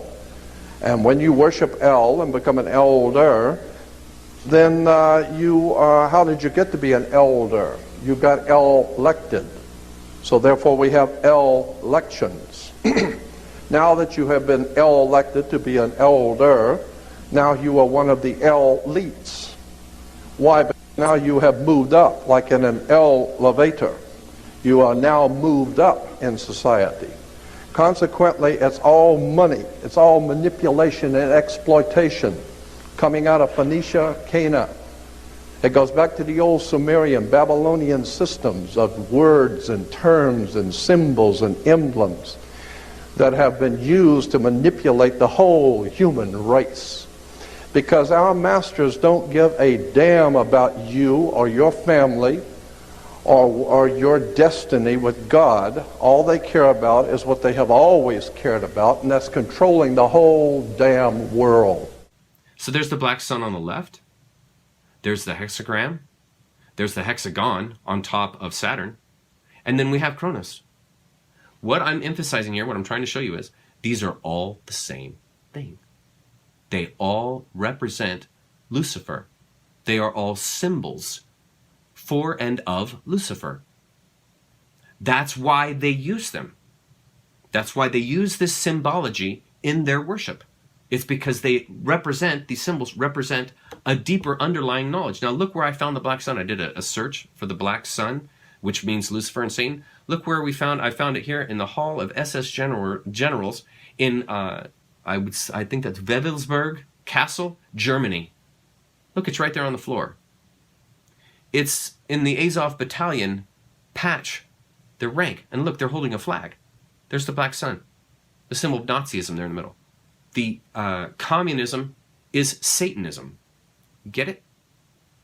These are not groups, organizations of people that have your best interest in mind, that have the human interest in mind. They are not interested in your betterment. They're interested in controlling you. They're interested in controlling the power, the planet, having all the power. That's why these are militant groups. They're not there to have a dialogue with you. They're there for you to do as you're told, and if you don't do as you're told, you're either killed or imprisoned. Period. You see, these are anti-human groups. This is an anti-human religion. That's why it centers on cannibalism. It is anti-human. This mafia, this is their religion. The Khazarian mafia's religion is Saturnalia, is ancient Saturn worship, worship of the black sun. This is where it gets even heavier. Saturn equals Satan equals the black cube. Satan and the black cube of Saturn. One of the most mysterious symbols in our culture today is the black cube of Saturn. Saturn is not only the hexagram, it is also the cube. Here's why. The black cube is a representation of the planet's north pole, meaning Saturn's north pole, which forms a perfect hexagon with the diameter of each of its 6 sides being very close to the projected diameter of the Earth. The cube is a 3-dimensional representation of the 2-dimensional hexagonal north pole of Saturn. That's why they're related.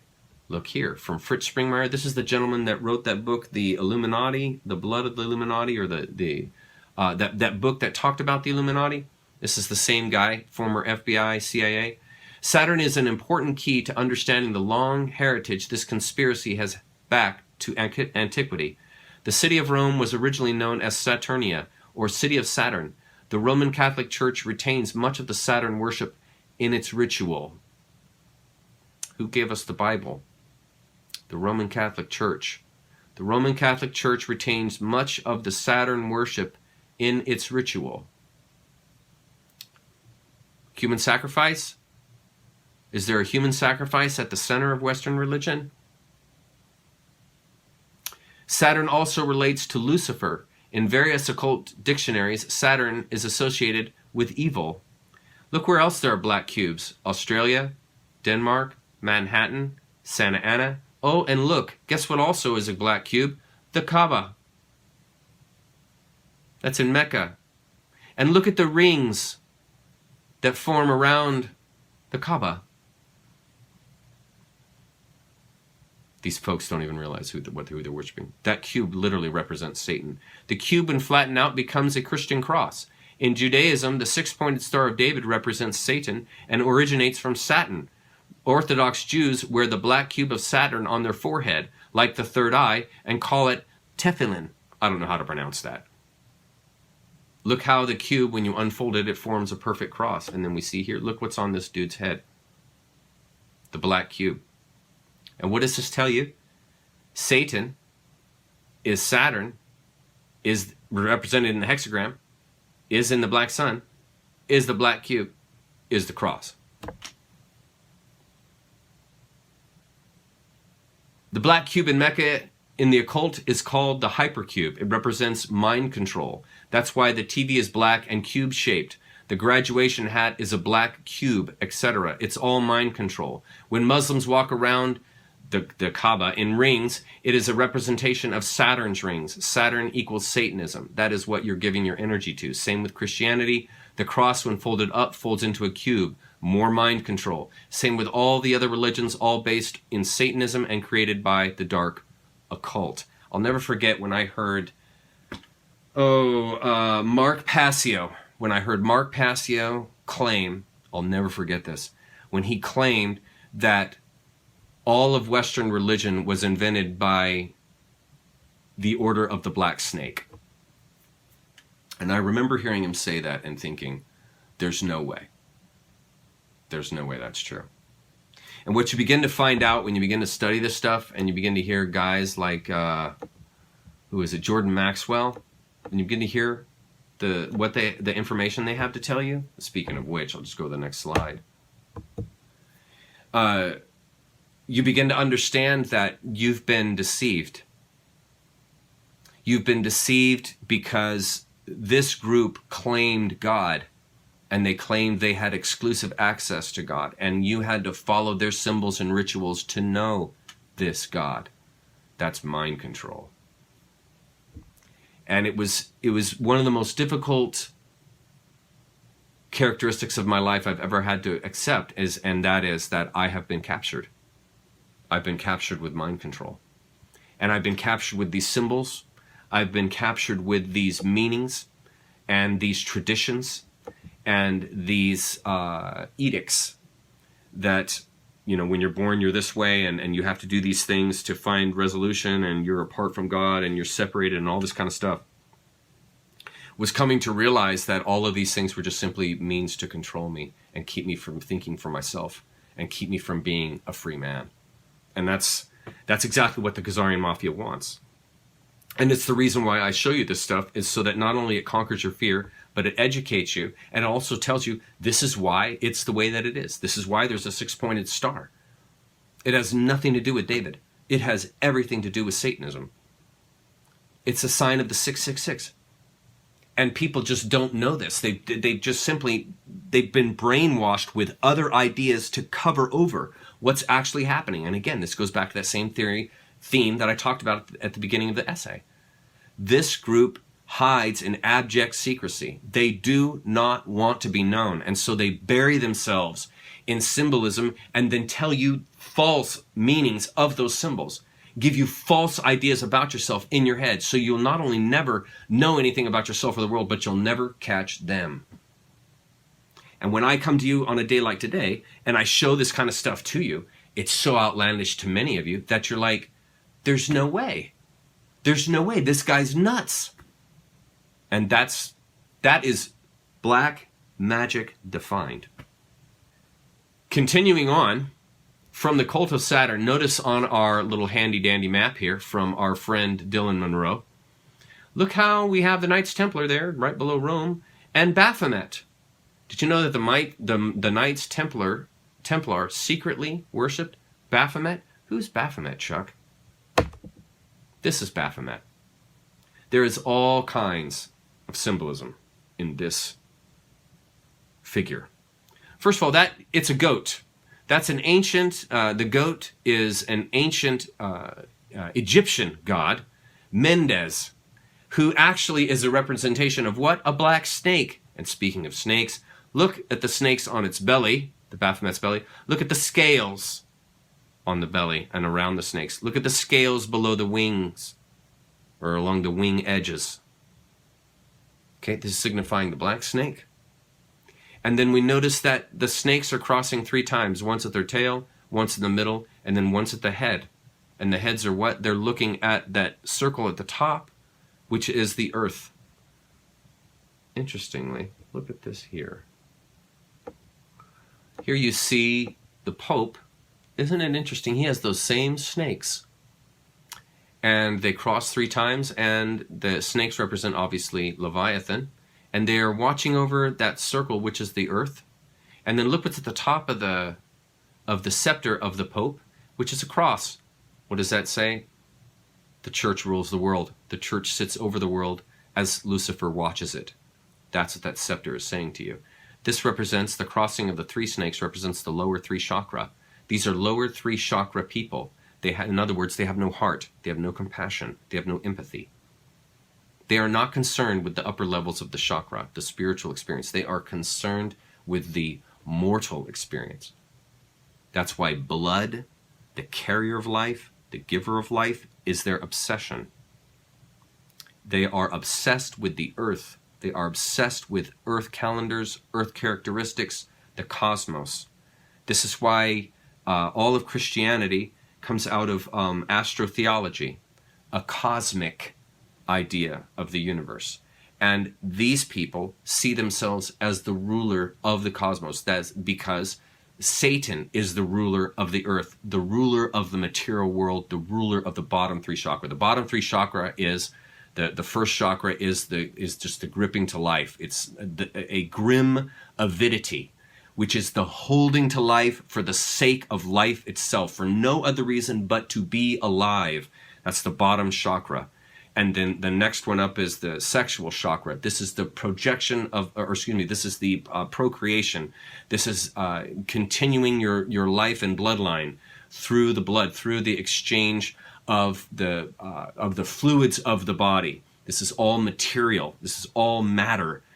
And then finally, projection, the power projection, which is the solar plexus, is the final place at the top. This is the projecting of your will, the projecting of your power onto the planet, onto others. This is the chakras that the lion lives by.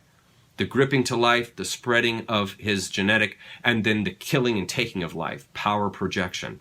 And that's the lion's concern. The lion's concern is not home life. The lion's concern is not the betterment of other groups and other lions. The lion is concerned about himself. He's self-consumed.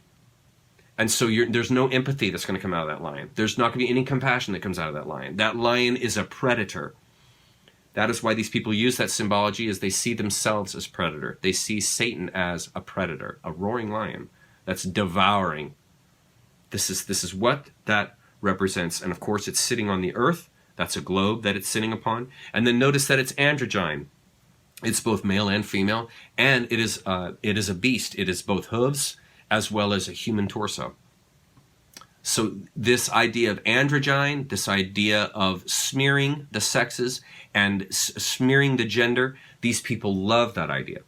These people, that's why they prey on the kids, and there's this whole gender movement that's happening. It's because the Khazari Mafia is trying to capitalize on this androgyne obsession that they associate with Lucifer. It has nothing to do with the betterment of people's psychology. It has nothing to do with affirming people's drives and will. It has nothing at all to do with that. It is all entirely controlled. This is why those in Hollywood that sell their soul to Satan, when they have children, they're given the choice. They either raise their children as the opposite sex to which they were born, or they sacrifice one of them. So that's the choice. If you want to stay in the group and not die yourself, all your kids, you either raise them all the opposite sex to what they're born as, or you're going to sacrifice one of them. And that's the deal. These people, they're not, in other words, they're not doing this to affirm the psychology of the child. They're predators. They're preying on the family. They're preying on these groups that they control. And so we see that in this Baphomet, in this representation of the evil that they worship. The head itself, you can see, forms a star. The goatee forms the bottom of the pentagram, then the two ears form the sides, and the two horns form the top. And then that torch there is the light of wisdom. That's essentially the black sun. And it is through the balancing of dualism that one controls the mortal world. And so the two horns there at the top represent good and evil. Just like the hands, the two fingers, as above, so below, this is pointing towards dualism. The dualistic characteristic that is the mortal life. They are celebrating that. They are celebrating the mortal life. They are not concerned with transcendence. They are not concerned with orienting to the heart and orienting to the spiritual sense of loving one another. They have absolutely no desire or concern for that. Their concern is usurpation, taking. I take the innocence of those that I sacrifice. I take the innocence of those that I mind control, and I control them. This is what fulfills them. This is what you need to understand. When you don't have a heart, you get fulfillment through control. When you don't center on compassion, you get fulfillment through the taking of life. This is what fulfills you, what gives you energy and emotion and passion, is the taking of a free individual's life. This figure is a celebration of that evil. And by knowing this, not only are you not afraid of it, but you understand why it looks like that. That's why it looks like that. If you look here on the left, it says solve and coagula. Distillation. It is through distillation that one understands the world. And through how do I resolve a problem? Let's say I'm trying to separate the alcohol from the water. These are alchemical metaphors I'm talking about here. So if I'm trying to separate the alcohol from the water, the spirit from the matter, I would solve or dissolve it by boiling it. And then I boil out the alcohol, and then I coagulate it. I recondense it back into liquid and collect the extract. And what I have done in that process is I have purified this. And that is what this solve and coagula is claiming. And they're claiming by aligning to these lower three chakras, you purify your life to that of the animal who does not have any consciousness, who does not have anything but instinct. And you are acting on the usurping and the devouring consumption that rules the animal. And this is distillating. This image here is attempting to distillate out of the individual their compassion so that all that's left is their animal instinct, so that they're a killer. These are alchemical principles that this group is borrowing, is taking, is using for themselves as a representation for this evil. So through the human sacrifice, I purify. Through sacrificing the child, through sacrificing the human being, I purify my mortal self, my mortal being. My spiritual sense is distillated through the sacrifice. See, this stuff relates to you because you can understand this stuff, because most of the West has understood themselves through the distillation of sin. Distilling this out of one's life through the giving of oneself to this religious system, this belief system. One distillates their idea of themselves through the system, and then they are purified after and through the sacrifice. That's where this idea comes from, folks. It comes straight out of Satanism. It comes straight out of the idea that someone else must die in order for you to be purified. That is a satanic principle, and that has been integrated directly into Christianity, into all the Western religions. You see? This is, what you're finding out now is how deeply you have been lied to about the world, the cosmos, yourself, God, who runs the world, who owns the world and rules the world. You've been totally, completely deceived. And studying this group will teach you that, because that's their MO. Their method of operation is deceit. The Rothschilds, as the front men for the KM, infiltrate and hijack British banking and then hijack the whole nation of England. Bauer Rothschild had 5 sons who infiltrated and took over European banking and the City of London's central banking system through various crafty covert operations. including a false report of Napoleon winning against the British when he actually lost. This allowed the Rothschilds to use fraud and deception to steal the wealth of English nobility and the landed gentry, people of high societal means, nobility, and privilege, who had made business investments with the City of London banking institutions. Today I'm going to show you the family tree of the Rothschild family, one of the wealthiest families in world history, as well as one of the most controversial. First of all, the name Rothschild comes from the German for red shield. It's a reference to the fact that the family originally used a red shield as an identifying mark on their house. Their story begins in Germany with this individual here, Meyer Amschel Rothschild, who was initially a dealer in rare coins and an apprentice banker. However, things really took off for him because of a special relationship he had with a German prince, William IX of Hesse-Kassel. That prince appointed Meyer to be his court Jew. A court Jew was actually an official position in those days. Because Christians were prohibited from certain types of money lending, nobles would often hire a Jew to fulfill this role. So Meyer ended up managing the money for one of the richest princes in Europe, and by doing so, he himself became very rich as well. Eventually, he started managing money for other princes, and even entire governments.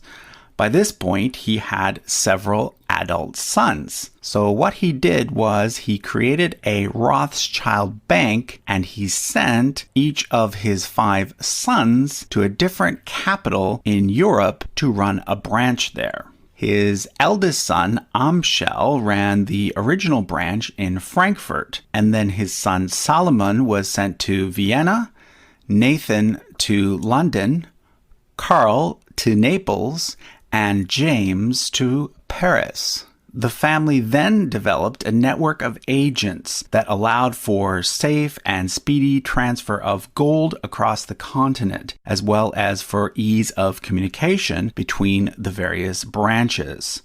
This made all 5 branches extremely successful. However, the London branch was perhaps the most successful of all. During the Napoleonic Wars, Nathan almost single-handedly financed the entire British war effort and took care of paying British troops and their allies across the continent. So by the 1820s, the Rothschilds were the wealthiest family in Europe, and they continued to be hugely influential within the world of international finance throughout the 19th century. The 5 brothers were given the title of Baron by the Emperor of Austria, which is why you often see the German von or a French de before their last name. Nathan, being based outside of the continent, was one of the few that did not use the title. So let's look at the 3rd generation Rothschilds. Almost all of the males in the 3rd generation married one of their female first cousins. This ensured that the dynasty's wealth stayed within the family. So, for example, Anselm, the firstborn son of Solomon, married his cousin Charlotte, the daughter of Nathan. He's shown in yellow because he's from the Austrian branch, and she's shown in red because she's a member of the British branch. Likewise, Lionel, the firstborn son of Nathan, married his cousin, also named Charlotte, but she was a daughter of Karl from the Italian branch. This is Jacob Rothschild on the right and Marina Abramovic on the left. And the reason why I'm showing you this is from a couple of years ago at an event that they attended. And the reason I'm showing you this is for you to see that they really are Satanists, but they come across, look, he's just standing with his hands behind his back. There's nothing to worry about. But look what's behind them. That's some kind of painting. We're going to study that in a minute. This is Marina here. She's also a practicing Satanist. Notice this picture on the left here with the child. Notice also, this is a woman who's never had any plastic surgery, so she claims, and she's in her 70s. Does that look like a person who's in their 60s and 70s in these pictures? Did you know that adrenochrome de-ages you? Did you know that? Did you know that it makes the skin tighter and thicker? Keeps your hair color the same color. It will never gray. If you're consistently drinking adrenochrome, you will de-age. You won't age. This is one of the secrets in Hollywood of how all of the men and women don't age and stay looking so young. It's because they have a consistent diet of adrenochrome, children's blood. What is the painting that they are standing in front of? This is a painting called Satan Summoning His Legions. Now, why do you think at a special gala public event they would want to be pictured right in front of Satan summoning his legions? Think that's coincidence? You notice I noticed something about this painting here on the left. Do you notice something above Satan's head there? Look at the dude on the right, how he's looking up at it. Here's a closer shot. That looks like a mouth to me. And two eyes. See the red? That looks like the mouth of Satan, does it not? Look here. Look how much it looks like the Papal Hall at the Vatican, which looks like a snake mouth. Here's a bigger picture of it. Do you see the little white light dots going into the mouth? Those look like souls flowing into the mouth of Satan. Here we have the Papal Hall. You don't believe me? Here it is occupied. That is literally the Papal Hall at the Vatican in Rome. Does that look like a snake mouth to you? Do those look like scales on the ceiling and on the walls? Here's a viper mouth. Interesting. Here's the outside of the building. Here's a snake. Do those look similar to you? Here's a close-up. Look at how the stained glass forms an eye. Look at the scales on top and how it slopes like a snake head slopes. Has the brow over the eye. Look how its tile on the outside look like scales. These people are mocking you, folks. They're mocking you with their architecture. They're putting who? The entire congregation into the mouth of the snake. The Rothschilds set up a private fiat banking system that specialized in making counterfeit money from nothing, charging pernicious usury, illegal taxes for the British people, using what should have been their own money. This was the black art of Babylonian money magic. They claimed to insiders that such technology and secret money power was provided to them by Lucifer, Baphomet, because of their frequent child bleeding out and ritual sacrifices to him. And we already looked at the Baphomet symbolism. We know that that is Satan. Once they had infiltrated and hijacked the British banking system, they interbred prima nocte with the British royals. We talked about that earlier, remember, where they bred with the local kingdoms there in the 1500s, and they hijacked the royalty systems, the nobility systems that were in place with their own seed, prima nocte. Some experts believe that the Rothschilds genocided the royal family members by staging secretly managed illicit and adulterous breedings with their own Khazarian men in order to replace the royals with their own pretenders to the throne, a practice known as prima nocte, and we all remember the scene in Braveheart when that happened. In the 1600s, the KM murdered the British royals and substitute their own fakes. In the 1700s, they murder the French royals. Right before World War I, they murder Austrian Archduke Ferdinand to start World War I. In 1917, they assembled their KM army, the Bolsheviks, and infiltrate and hijack Russia, murder the Tsar and his family in cold blood. They bayonet his favorite daughter through the chest and steal all the Russian gold, silver, and art treasures. Right before World War II, they murder the Austrian and German royals. They then rid of the Chinese royals and disempower the Japanese ruler. Realize who you are dealing with in reading these words, folks. They are not kidding around. They are not kidding around. This isn't a joke. They aren't faking it. This is real. This is real. And learning this stuff is how you're going to be able to fight it. This is how you save yourself, by learning this stuff. The Khazarian Mafia's intense hatred of anyone who professed faith in any god but their god Baal has motivated them to murder kings and royalty and make sure they can never rule. They have done the same with American presidents, running sophisticated, covert operations to disempower them. Remember what I was saying about Reagan? That's what they did. If that doesn't work, the KM assassinates them like they did to McKinley, Lincoln, and JFK. Remember the Clinton body bags? These are the people that are found having committed suicide by shooting themselves in the head twice and hanging themselves. But they committed suicide. Okay. The KM wished to eliminate any strong rulers or elected officials who dared to resist their Babylonian money magic and their covert power gained from their deployment of their human compromise network. The Rothschilds expand their network to create international narcotics trafficking on behalf of the KM.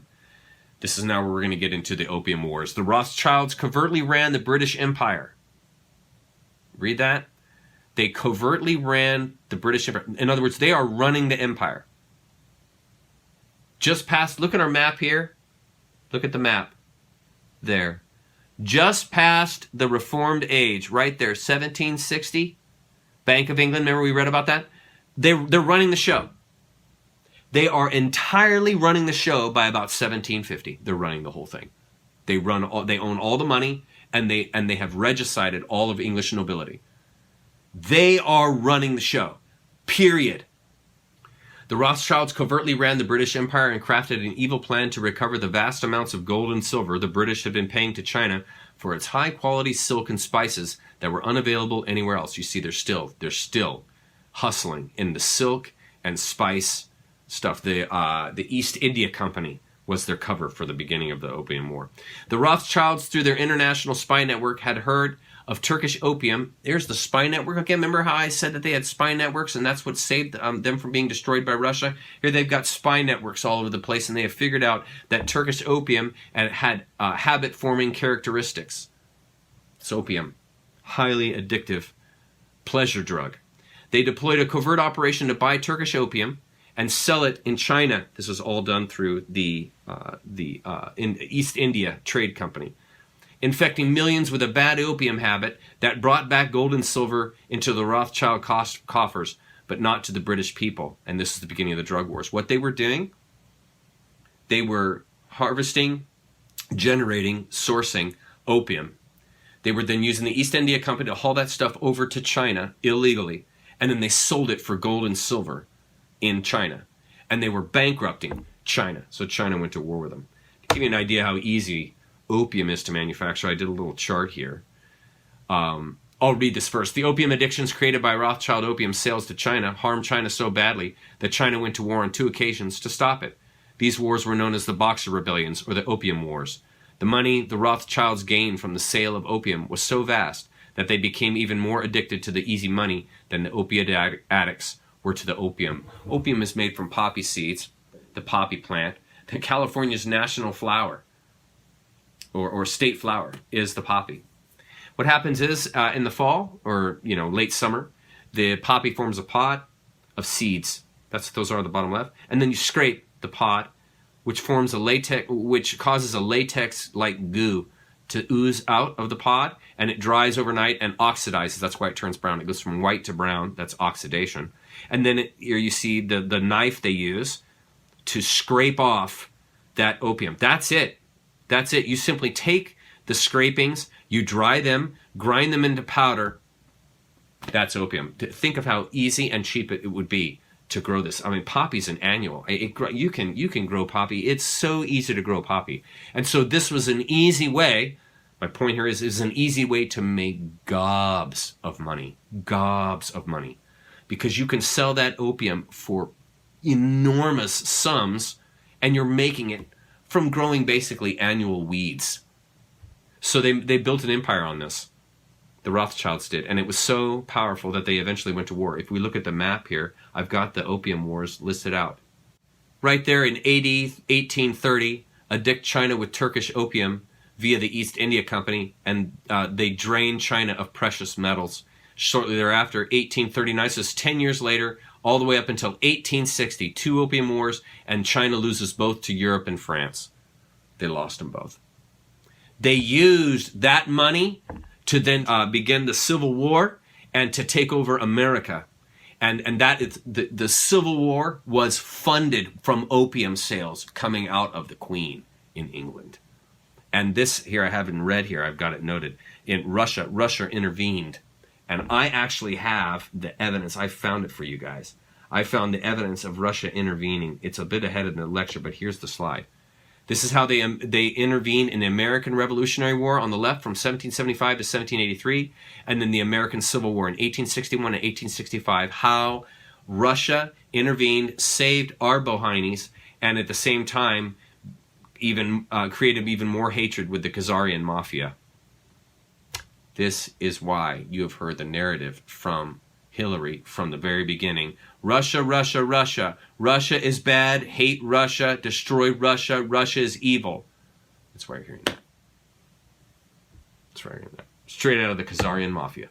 The Rothschilds were the funding source behind the establishment of the American colonies by incorporating the Hudson Bay Company and other trading companies to exploit the New World of the Americas. It was the Rothschilds who ordered the mass extermination and genocide of the indigenous people of North America to allow for exploitation of the vast natural resources of the continent. The first biological weapons were leprosy, smallpox, and plague. Isn't it interesting that they still use disease as a means of control?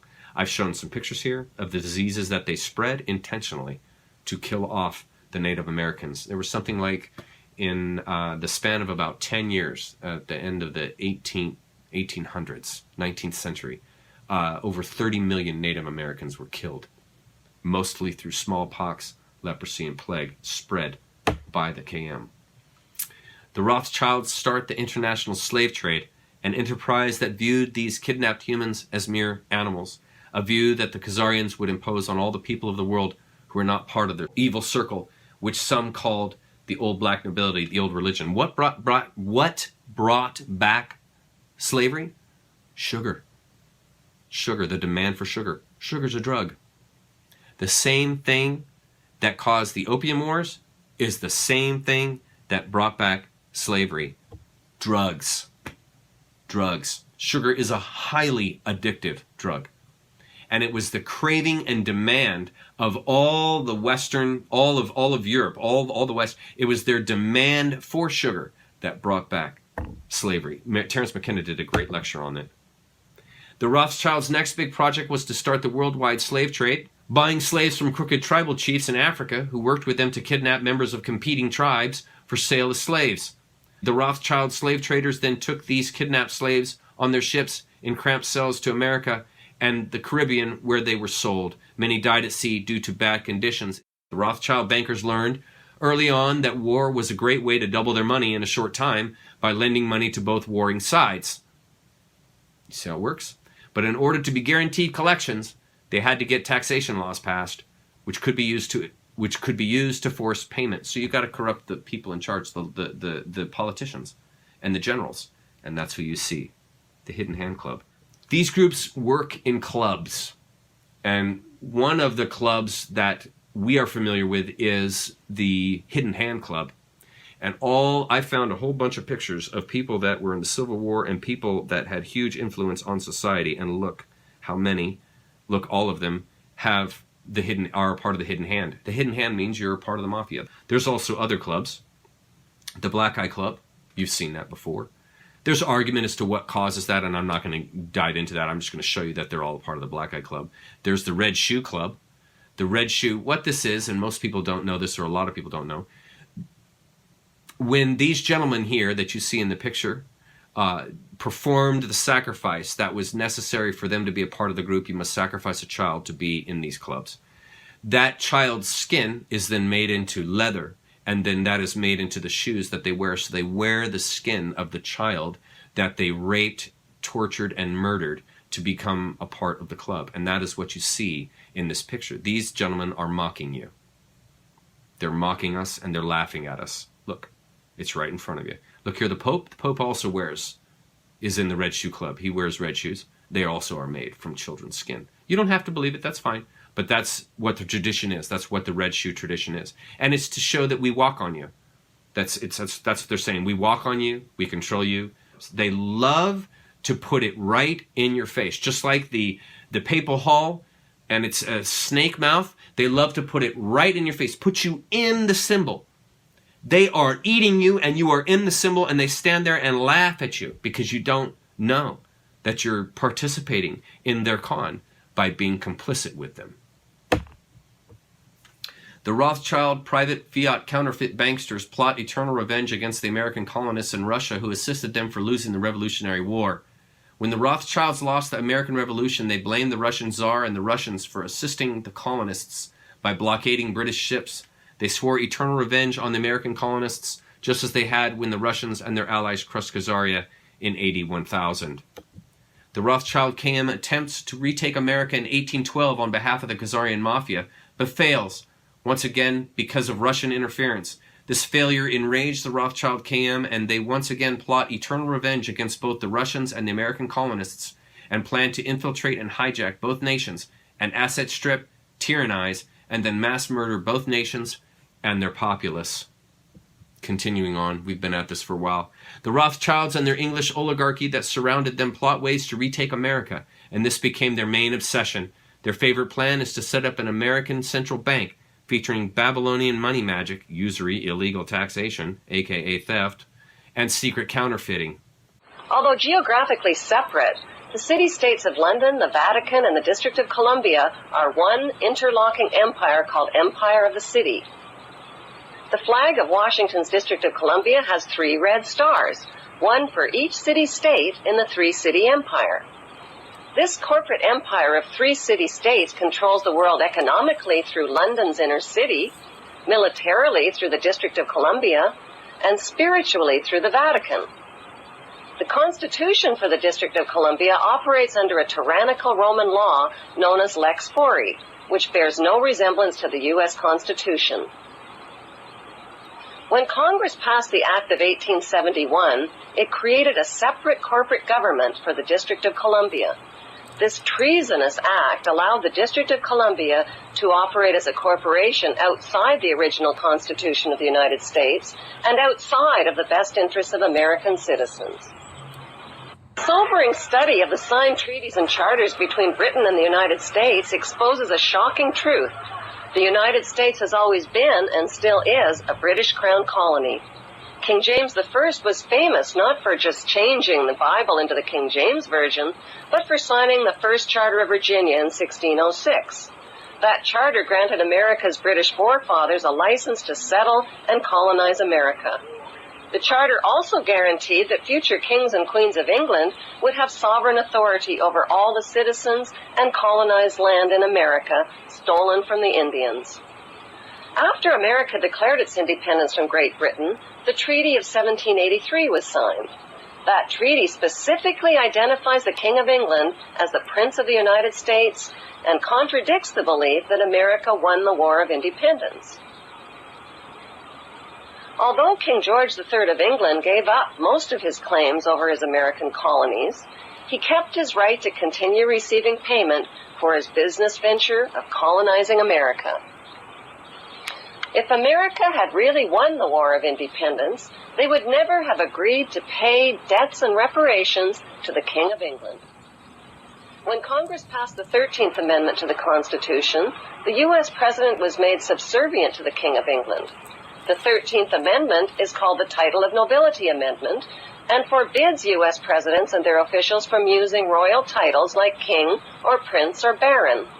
For some mysterious reason, the 13th Amendment, which was ratified in 1810, no longer appears on current copies of the Constitution.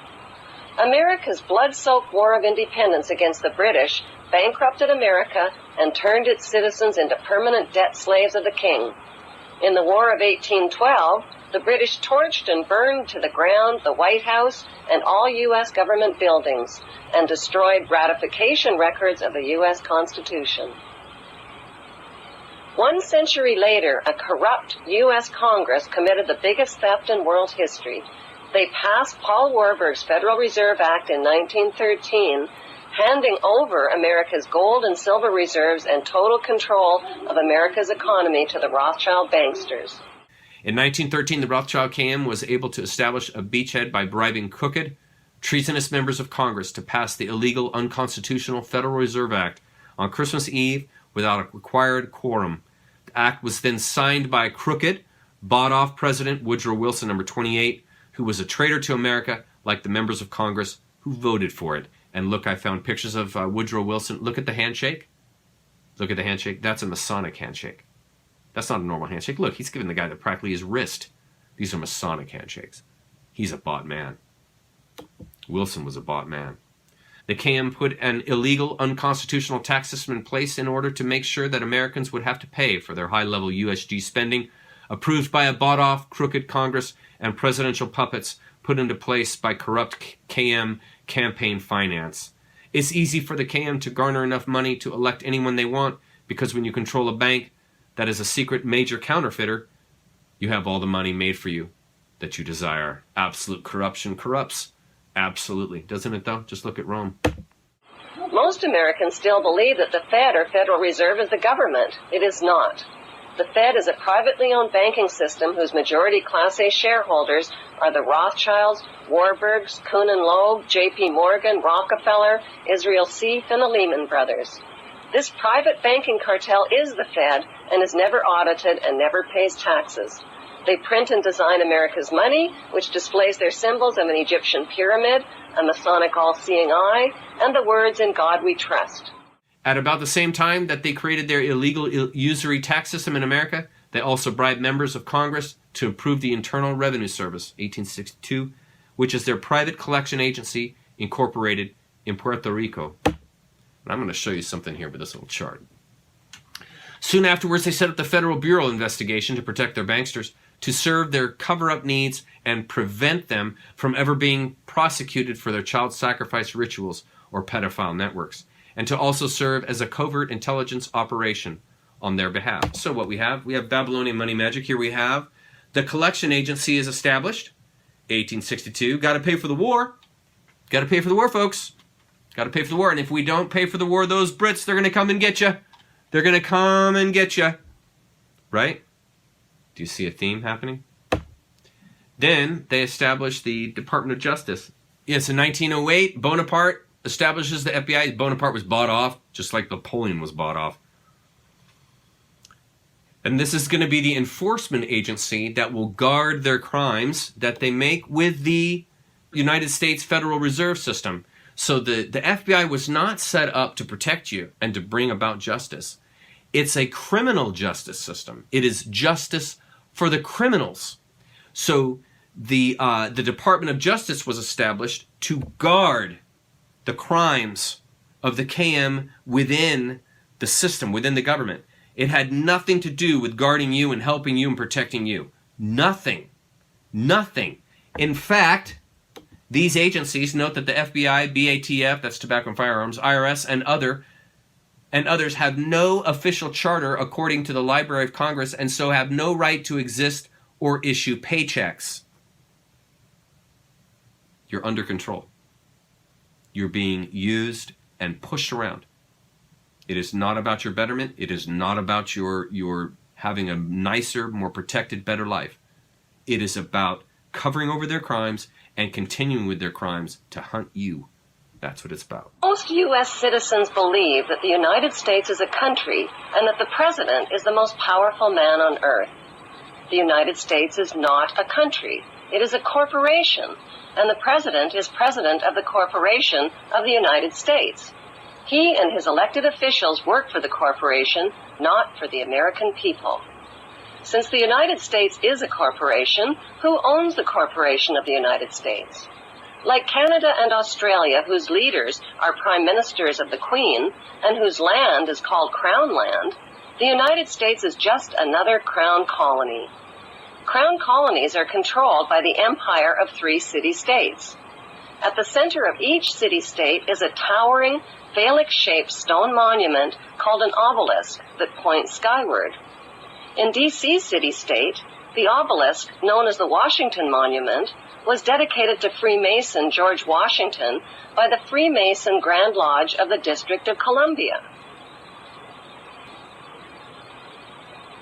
The Secretive Brotherhood of Freemasons laid the Washington obelisk's cornerstone in 1848 and contributed 22 Masonic memorial stones. 250 Masonic lodges financed the Washington Monument obelisk, including the Knights Templar Masonic Order. At the heart of London city-state is a 187-ton, 69-foot-tall Egyptian obelisk called Cleopatra's Needle. It was transported from Egypt and erected on the banks of the River Thames. In Vatican City, another Egyptian obelisk towers high above St. Peter's Square.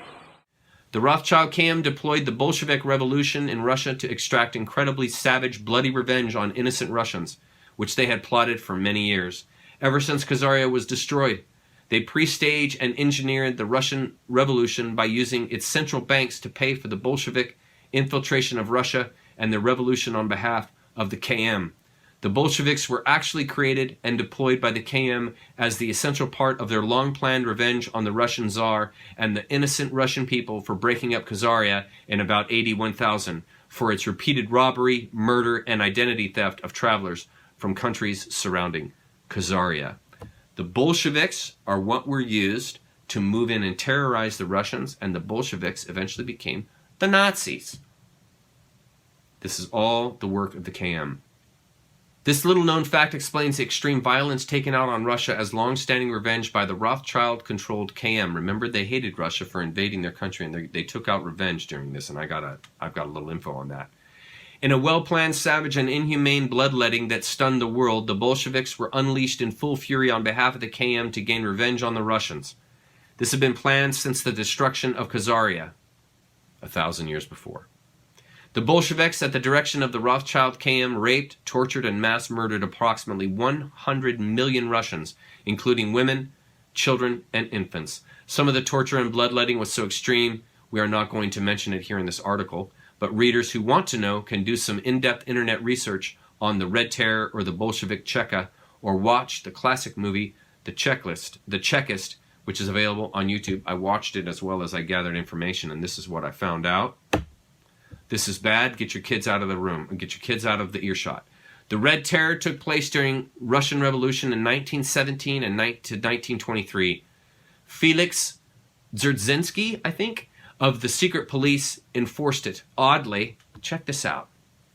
He initiated a vast orphanage program during his leadership. What do orphanages do? They collect children. What does the KM Mafia eat? Children. Why was the Roman Catholic Church invented? As a collection agency. For who? For the Khazarian Mafia. It had nothing to do with the betterment of people. It had nothing to do with protecting the children. You've been preyed on. A massive police state was created which operated outside the law and which could arrest seemingly anyone at any time who was judged a class enemy. Looking suspicious, being in the wrong place at the wrong time, and being denounced by jealous rivals could all lead to imprisonment. Does that sound familiar? Does that sound familiar? What they did, what the Bolsheviks did, is what the Germans did, is now what the American government is doing. And all the governments worldwide, they're all doing it. Throwing you out. If you don't go along with the COVID narrative, if you don't go along with the climate change narrative, if you don't go along with their narratives, you're out. You're out. You shouldn't even be alive. And it's the same threat that the Catholic Church gave to people. If you don't believe in this system, you're out. You die forever. You burn forever. You must subscribe to this stuff. And if you don't, you're out. You're in prison forever, meaning you're burned forever. It's the same fear techniques. It's the same activity happening. Imprisonment meant torture. Torture methods included pulling nails and fingers off with pliers, twisting, breaking, and pulling apart arms and legs, broken glass enemas, candles left to slowly burn underneath genitals, frying on a giant red-hot pan, boiling families alive.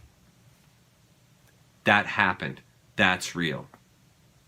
That is what Satanists, people who worship Baal, who worship Baphomet, this is what they do.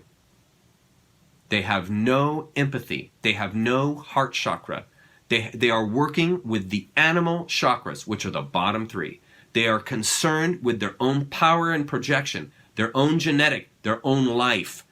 This is what consumes them. And this is what they pursue. Just like animals. That's why Baphomet is half animal, half human. It's not fully human. It doesn't have a heart. After World War II was finished, the Rothschilds came deployed the Cold War, and here we go, and used this as an excuse to bring Nazi scientists and mind control experts to America under Operation Paperclip. We're going to look at that in one sec. This allowed them to set up a worldwide spying and espionage system, here we are again with their spy system, that far exceeded any of their prior efforts. Under this new system, they continued to infiltrate and hijack all American institutions, including the various American church systems, Freemasonry, especially the Scottish Rite and York Rite, which you now know from video 1 require pedophilia to become a part of, the U.S. military, U.S. intel, most private defense contractors, the judiciary, and most agencies of the USG, including most state governments, and both major political parties. This was Operation Paperclip. They literally, the U.S. government, literally brought in Nazi scientists who were doing trials and experiments on human subjects in human studies to then lead NASA, CIA, MK Ultra program, mind control. The experts from Nazi that ran the propagandist material, namely Werner von Braun, was put at the top position at NASA. Why would you put a top propagandist, a trained propagandist, who's a Nazi, in charge of NASA? Why would you do that? It's not because he has an amazing ability with a telescope. No, it's because he knows how to control mass populations of people. You simply throw the magic, the scientific magic coming out of NASA in front of the people, and they are spellbound, and they just believe whatever you tell them. So you can do things like fake a moon landing, and nobody ever knows it. Nobody ever knows you never were there, because you have a propagandist who is leading the effort. This all goes back to mind control, propaganda, and forcing their will upon the people. That's what this goes back to. Our system is bought. Look at these guys. Look at these politicians. This is artwork that was in Jeffrey Epstein's house on that island. That is mockery, folks. Look at these two paintings. The left, that's pure mockery. People died in those events, and they're making fun of it. And then you see here, this is a horrible statement to women. In this painting on the right here, with Clinton in the same blue dress that his semen was found on. This is mockery. This is mockery. They love, one thing you can always know, these people love to mock you and lie to your face. Just watch a press conference coming out of government. They laugh and enjoy mocking and lying to everyone at those conferences. You can see them at the press conferences that they hold. The Rothschild KM decides to mind control the American masses to make it much easier to manipulate them into approving their illegal, unconstitutional, unprovoked, undeclared, unwinnable perpetual wars needed to make huge profits and gain more world power, also known as the military-industrial complex, the MIC. They decided to gain complete control over all public education by setting up the Department of Education and creating globalists and socialist curriculums based on political correctness, diversity, and perversion as normal teachings. Now, folks, before we get into that, notice they did the same thing to the medical system. Remember when I showed you the video that showed Rothschild took over all of the educational institutions for the medicine systems and rewrote all the medicine books and put his petroleum-based petrochemicals as the chemicals used in medicine to heal people? Remember that? What do you think they've done recently with the Department of Education in the last couple of decades with teaching our young ones about their gender, about all of these sexually oriented concerns? Have you noticed that the curriculum is a little bit different now than it was when you were a kid? They have moved in. Normalizing perversion examples. I'm going to give you some examples here. Pedophilia is a sexual orientation, not a crime. Okay? Adult intercourse with a child is okay if it's consensual. Genital mutilation of children is now gender affirmation. So the same child that can't choose whether or not they're going to drink alcohol and can't drive a car can choose a permanent gender mutilation for the rest of their life. Do you see a problem there? These are all examples of normalizing perversions in human psychology. It gets worse. Check this out. Sin is a perversion of harm. Religion is a perversion of God. Hive mind is a perversion of society. Human sacrifice is a perversion of death. Do you see how they use perversions to twist the mind of society? To twist their will into society so that society willingly goes along with it? What do you see happening with the kids?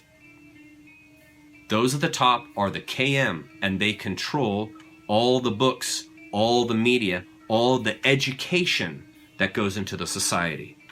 And if you don't know that, you will believe that education, and you will go along with it. And you will think, yes, it's perfectly fine for that child to choose what their gender is, but it's not okay for that same child to choose if they want to drink alcohol and to choose whether or not they want to drive a car. But they can permanently disfigure their body. Fluoride is added to public water and toothpaste, and dentists are mind-controlled to believe that fluoride prevents cavities and is not harmful to the brain function or thyroid function. It systematically destroys. That's what they do in medicine with chemo. The addition of fluoride to the public water supply and to toothpaste is to dumb down Americans by lowering the operational IQ and making folks much more docile than they would normally be. Because, and I write this, because a self-aware, self-determined, self-empowered individual is impossible to control. What did I just say? If a person is not ignorant, if they're wise to you, you can't control them. If they're wise to your ploys, if they're wise to your lies, if you're wise to their cons, if you're wise to their Hegelian dialectic, to their dialogue, if you're wise to it, you can't deceive them. You can't deceive them. Because it's already in you. It is in you. The light of God, the light of nature, the light of love, the light of compassion is in you. You see? And so fluoride and these systems that they have in place are to dumb you down so that you're not self-empowered, so that you will not look inwardly to find the answers. You will look externally. You will look outside yourself to find the answers, which will never give you the answers because you can't find the answers outside yourself. They can only be found within. Programs to develop and deploy vaccinations are to dumb down children and create huge numbers of future chronic health problems. Food allergies, behavioral spectrum disorders, autoimmune diseases, lowered IQ. That's in your food. That's in your medicine. That's in your education. These things dumb you down, give you chronic health problems because you participate in them. And when you participate in the lies, you get sick. And therefore you're controlled. And I'm not shaming that at all. I'm saying that's what they want. That's what they want you to be like. They want you inept, paralyzed, prostrate on your face. That's what they want, because then you're obedient. I wrote an essay on that. I'll release it here one of these days. Part of this massive plan to dumb down and mind control the American masses was the KM's buying up and consolidating all the American mass media into 6 controlled major mass medias, CMMM, owned and controlled by their cutouts on their behalf. Again, here we see again, get a few cutouts at the top, control the rest of the masses on the bottom. The CMMM functions as an illegal news cartel, and it should be broken up under antitrust laws and for inflicting espionage and illegal propaganda as a weapon of war against the American people. Something to notice here in this graph. In 1983, 90% of American media was owned by 50 companies. Diversity is key. You want diversity in a society. You don't want a glass house or a echo chamber society. You don't want that. You want diversity. See, so American media was owned by 50 companies. In 2011, that same 90% is controlled by 6 companies. What's the program? Corrupt a few at the top, control the rest of the masses. What do you see here in our media? Our media is completely owned by nothing but Khazarian Mafia companies who have no interest in your betterment.